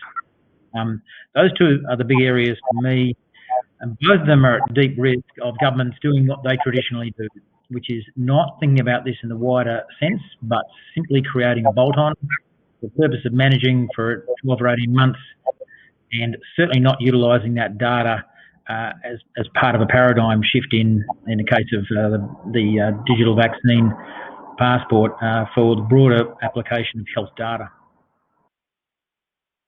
So will that become part of My Health and therefore sort of become more integrated across the various areas? Well, that's the big question for policymakers, isn't it? I mean, are they prepared to consider even this option? Or will this, as I said, be driven primarily by the international aviation industry and then others who want to co-opt it? So if it's not driven by the health sector, if the health sector remains nervous, as it has been throughout data development, I mean, My Health really did struggle from a complete nervousness in the health sector about applying this, both from, if you like, the GP end, where GPs didn't really want to see data shared. They're happy for themselves to have it, their patient to have it, but not really to share it with others, or from the public policy makers who were terrified by the possibility of privacy breaches. And so you really didn't see any great consideration given to this. But we have it in Australia in another sense. I will say, for those who are a bit afraid of a digital passport for vaccinations for international travel, we already have one in Australia. So we have no jab, no play for childcare and for utilisation of support for childcare. So that's effectively a non-digital form of exactly the same thing. So we do already have the policy, and we have bitten the bullet in some areas, but we haven't bitten the bullet in terms of applying this as a digital data utilisation strategy. Kira, what do you think, sort of coming from the public health sector? Has there been a little bit of an acceleration of acceptance and change in attitudes towards broader use of data and using it for both individual health purposes, but also for the public health management? Is that something that has really changed, and is it here to stay, or hasn't it? I think it's a good question about whether it's here to stay. I can't really speak on behalf of the Victorian public or the Australian public about an understanding and acceptance of data and information sharing. Certainly what I have seen within the department is an incredible seismic shift of using data and information from all sources, as I mentioned, to reflect and make policy changes. It's one of the first times that one of my colleagues said to me that he'd been in the department for quite a number of years, and this was the first time that the ingestion of data was into every aspect of the conversation was evident and obvious. across the board. So whether it's here to stay or not is definitely a good question. But I think the extent to which we've broken down some of the barriers that Peter was talking about, just in terms of, what does it look like to bring it all together? Are we massively concerned about privacy versus decision making and evidence-based decision making? Some of that I think has shifted. I wouldn't say in any stretch that there's any cavalier activity going on, but I think there is a recognition of the speed at which information can be used and used well to manage health and recovery.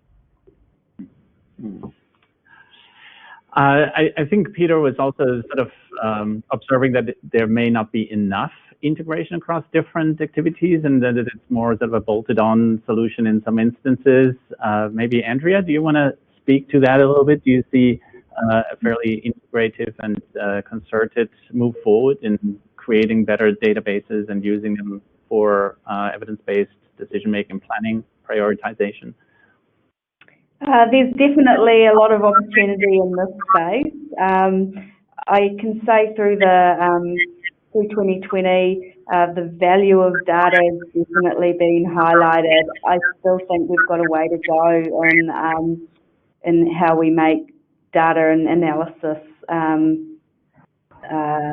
more integrated.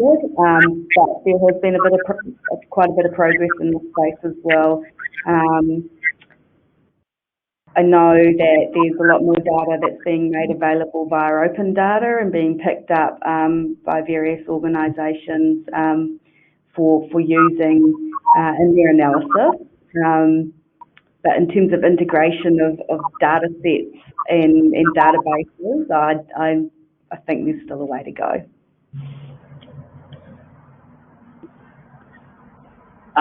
Just in terms of international comparison, is Australia's approach any different from other countries in terms of how our governments use the data to spur recovery and growth? And potentially, what have we learned from other uses overseas in some countries that may even be more at the forefront than we are? Does anybody want to speak to that? Maybe Peter, can I? Sure.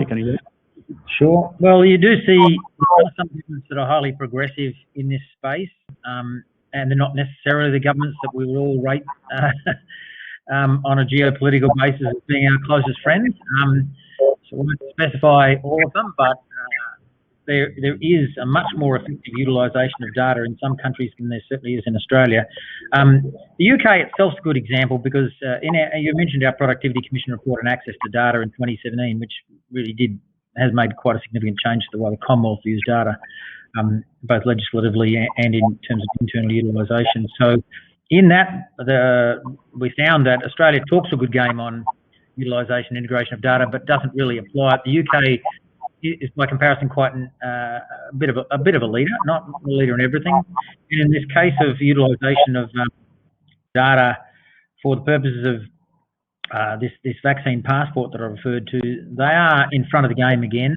They have solid working groups looking right now at this question. So the current, I think, proposition from the UK is until it's demonstrated that a passport like this is a guarantee not only that someone may not get seriously ill from COVID via vaccination, but also won't transmit it, which is the bigger question from the point of view of an international vaccine passport. But as the data tends to suggest, that's right. And again, the UK is in front of us on this. They have a thing called Biobank. 500,000 UK citizens have signed up to allow their data to be used for purposes of analysing, including COVID and the presence of antibodies and how long they last for and things like that. So they've got a better data source than we've got in the UK in health data. And we use it actually in Australia because we don't have one. We use it for our own research in health. So they're in front of us, and they've got a good consideration process going on for the purpose of how you manage privacy and that. But my broader point is simply that absent some form of clear commitment by individual national governments and the ability to work together, it'll be driven by external sources. This isn't a sort of binary proposition of government does it or doesn't do it. In the case of the International Vaccine Passport, it's going to be there in one form or another, driven by the needs of a particular industry. And the people who will co-opt it, there's a good example of this in Israel. Israel, as you know, has had got more than 50% of the population vaccinated now, has opened up and has their own internal kind of forms of vaccine passport. But if a vaccine passport for the purpose of international travel turns up, you can see all of the domestic industries that still want to see evidence that someone's vaccinated saying, why haven't you got one of these? See what I mean? So it's going to be driven by business. It's going to be driven by the for-profit part of national economies and international economies if governments themselves don't manage this. And maybe we just have to shrug our shoulders and say, well, that's the best that can happen. But personally, once again, I think what we'll see is the lack of utilisation of an efficient data source. Right. Thank you. There was a question by the audience here. How has the Centre for Data Excellence been utilized for policy decisions and improve programs in Victoria? Are there any concrete examples that you can cite? Sorry, Ben, I missed actually part of that question. Could you repeat that? Sorry, say again. I just missed what you had asked. How has the Centre for Data Excellence been utilized for policy decisions and improved programs in Victoria, was the question.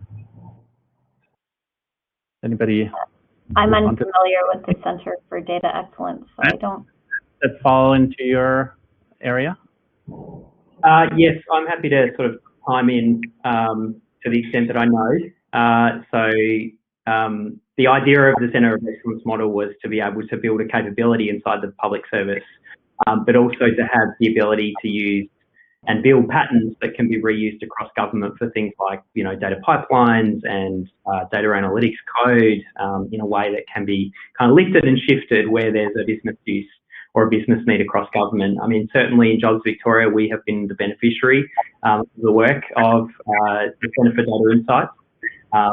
And it would be remiss of me to not declare that I was there before I came to Jobs Victoria. But essentially, when we started working through as a task force, we really didn't have a lot of time to be able to think about sort of all of the things that you would normally do when you build out a new data system. So, what does the data architecture look like? What are the structures, the data dictionaries that you create? What's your data quality plan? These aren't things that you really have the opportunity to think through when you're asked on a Friday to start stimulating the economy with $500 million worth of employment.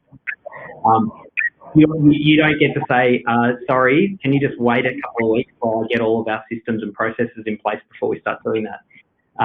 So the ability to be able to lift and shift out certain aspects of the work that's being done across departments was really useful for us. One thing that we did use, we have an internal reporting system that we use to track our grant management processes, the number of jobs that we were creating in the economy, where they were being created, as well as a whole range of information about job seekers and what their skills and experiences were and where they were geographically and where the needs were. The ability to be able to lift out a reporting framework and then shift it across meant that we had, within a week, the ability to start doing that reporting on a daily, sometimes hourly basis that we probably wouldn't have had the opportunity to be able to do had we not had those repeatable patterns in place and surge capability that we could draw from to be able to start building those things out. I still think that we've got a fair way to go to kind of democratise that across the public sector and, to the point you just made before about integration, I still think that there's a lot of work that can be done, but I think, it'd be a real shame if we didn't take this opportunity to really think more broadly in government about how we might be able to create a single experience for customers. And if you really think about what we're talking about here is, our citizens are our customers in government, and our ability to be able to provide them with a place to go, the data, about them and the things that are useful for them in a place that makes it easy for them. And it's not just citizens, it's businesses as well. Businesses are critical to the stimulation of the economy. Having lots of conversations about the fact that small businesses find it hard to engage with government because they don't consider us, federal, state, local. It's just government make me do a lot of form filling in and, that's cumbersome and takes time away from doing their business. So, you know, I think that there are some great opportunities here that we should be thinking about going forward after COVID, but we really need to have the willingness of the sort of government and senior executives across government to really embrace what we have learnt through COVID and then adapt it into a business as usual type model. Mm. And I guess also in this context, when you think about small and medium-sized businesses, they may not have the same data capabilities as larger organizations, and that's where government can probably be a good partner for them to help them optimize their own processes and customers and so on. Yeah. Here's another question for Andrea. And I'm not sure whether it's a question about privacy or if it's a question about simply how you do it. Namely, how are you monitoring people mobility? Is the question from the I'm not sure if it's a question for me or for Kira, but from my perspective, we've got the pedestrian sensor network within the city of Melbourne, over 60 sensors. It doesn't track where people are going. It is all about understanding activity in the city at particular points in time. And we've got sensors in a number of key locations, such as the Flinders Street underpass. That sensor gives us a great indication of commuter traffic into the city and therefore how workers are returning in the volumes that they are. Kira, I think you mentioned mobility data in terms of standing travel. Yeah, I mean, that's basically the same kind of information. Both it's the information that's being monitored for us is actually coming from the data Center for Data Insights. And it is all around the mobility trackers, both at a pedestrian level as well as a transit level, as well as the roads. So they've got they can sort of determine, not at an individual level, but the flow of traffic across those three dimensions of travel, and can give us some readings about, you know, whether mobility is up or down, and it's geographically based. So we have some sensors about going out to into the regional areas. We don't have as much tracking in the regional areas as we would like, but certainly more in the greater metro areas. We can tell both on the transit level as well as the pedestrian level. And Google have started to release some open data in this space as well, which is quite insightful for those in the analytics community who may want to do some investigation. Thanks for that. Related to, I guess, the topic that we talked about before, from the audience, do you think contact tracing is here to stay? An ever-present record of coming and going of people? Well, certainly contact tracing is here to stay as long as we have cases of COVID. And certainly, you know, COVID wasn't the only contact tracing disease that only disease that required contact tracing. And contact tracing, certainly for any infectious disease that can be spread across, between humans, has been sort of a activity that's had to be undertaken, whether it's Legionnaires' disease, whether it's salmonella, whether it's, you know, HIV even, for example. So it's not a unique activity. It's just at the scale of uniqueness for COVID that is quite amazing, and has really taxed everybody's in the global community, their ability to really understand what it means to try and get, you know, a large number of people to tell you very accurately where they have been for the last 14 days. And so, you know, is it here to stay? It's certainly, as I said, as long as COVID is around, but also as long as infectious diseases are. Certainly, I wouldn't expect it to be at the scale, but, you know, it is an important aspect of public health disease management. It is. I guess what COVID also has shown is the value of that data, that it is so critical and instrumental in actually fighting disease, and therefore may have gained more acceptance, I guess, as a result of that. I don't know whether this is a reflection of those who have tuned in today of noon, or if it's a general sentiment, but the next question is again sort of reflecting a similar question, although a little bit more prospective. Quoting, there is a considerable amount of data that government and other parties will be seeking as a result of the pandemic. How do we assure the protections of a person's privacy and security to instill confidence in the community? I think that's the million-dollar question. Certainly in some of the aspects of contact tracing that we're doing kind of proactively. So right now, if you fly in from New Zealand or another state, you have to fill out a permit and you have to do a few things for us.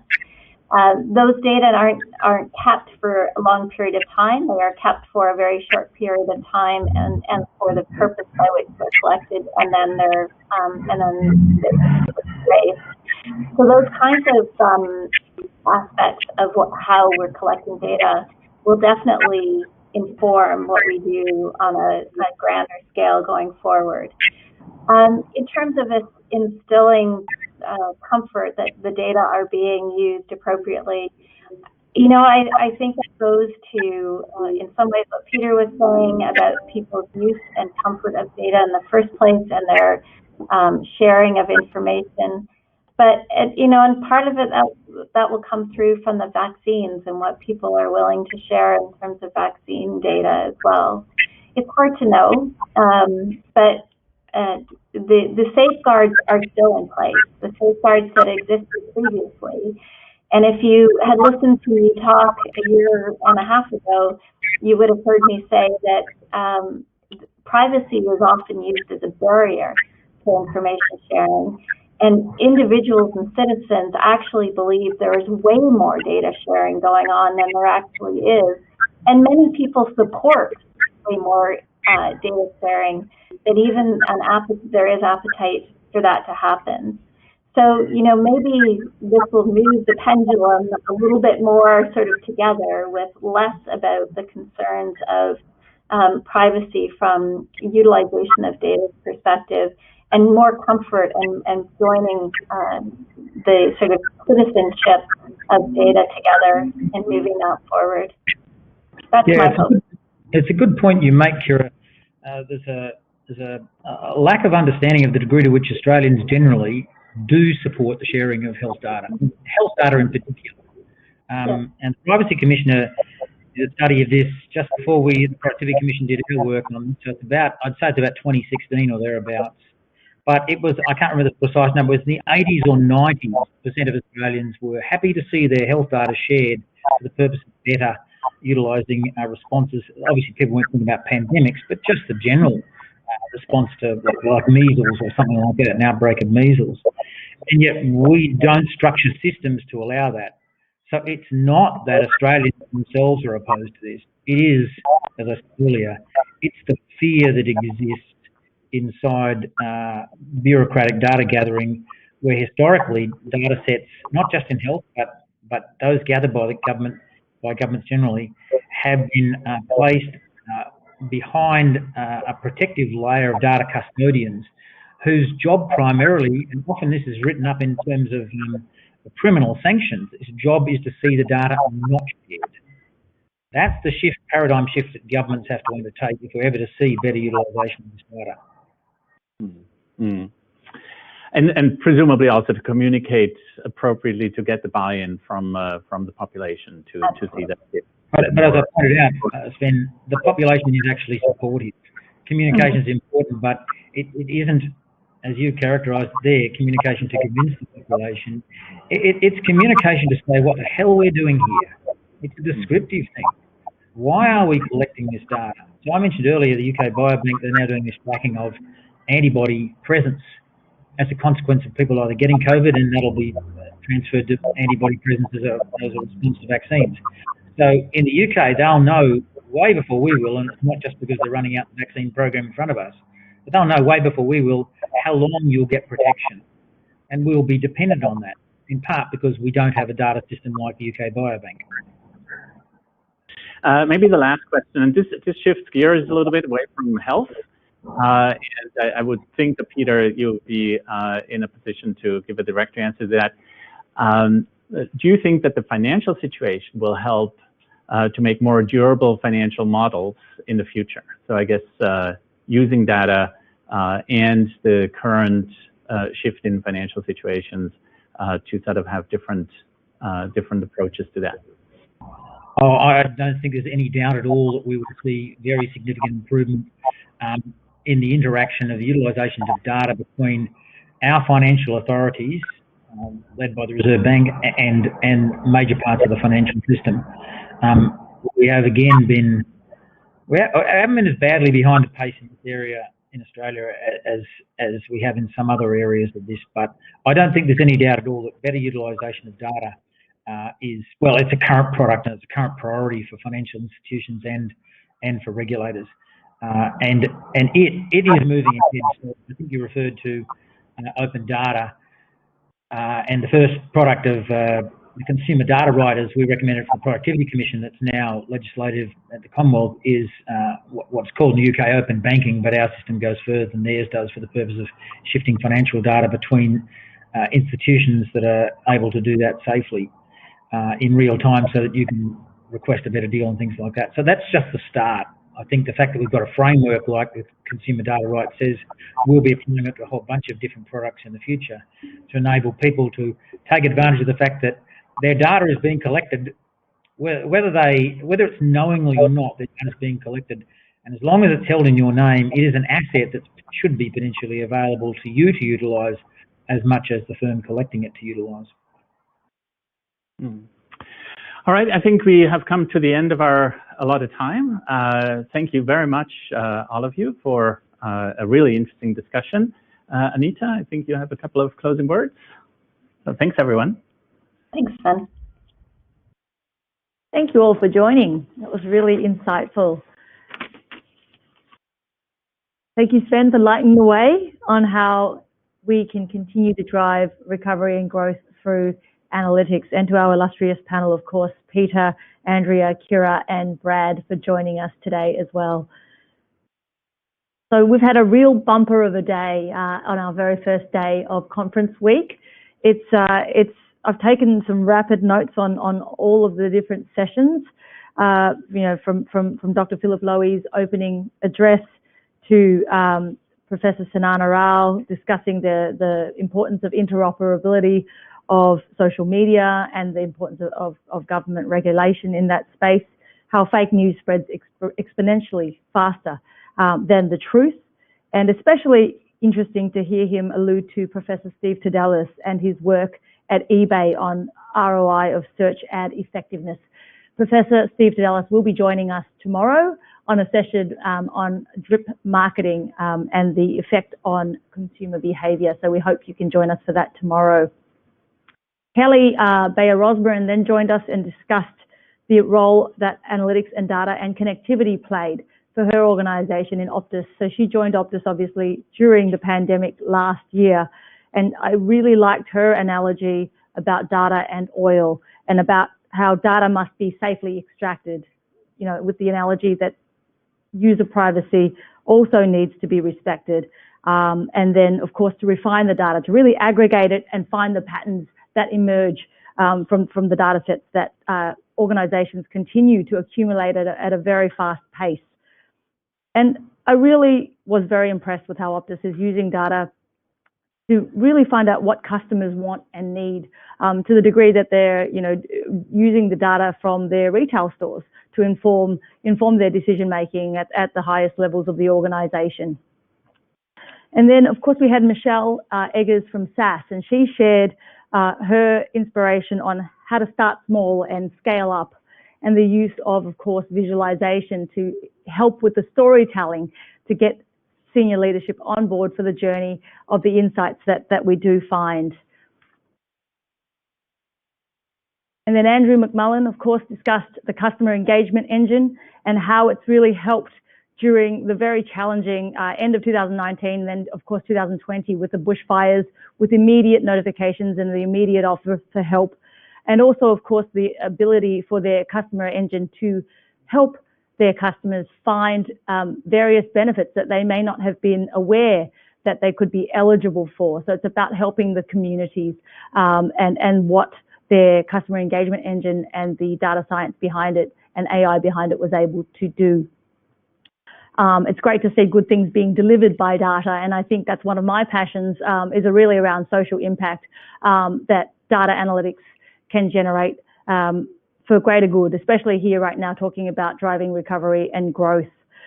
So tomorrow we will be back again, but this time with a much more laser focus on customer analytics. You'll be able to find again our agenda in the resources page as to who's speaking and when. The format will be very similar to today. It will run from 10 a.m.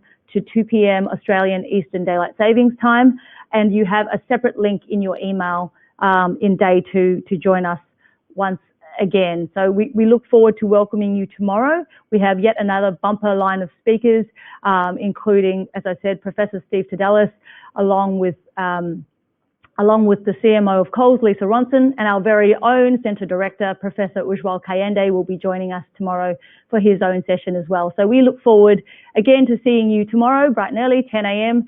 And thank you very, very much for joining. We hope you enjoyed the content, and I look forward to hearing from you about how you've enjoyed today. Thanks very much. Cheers.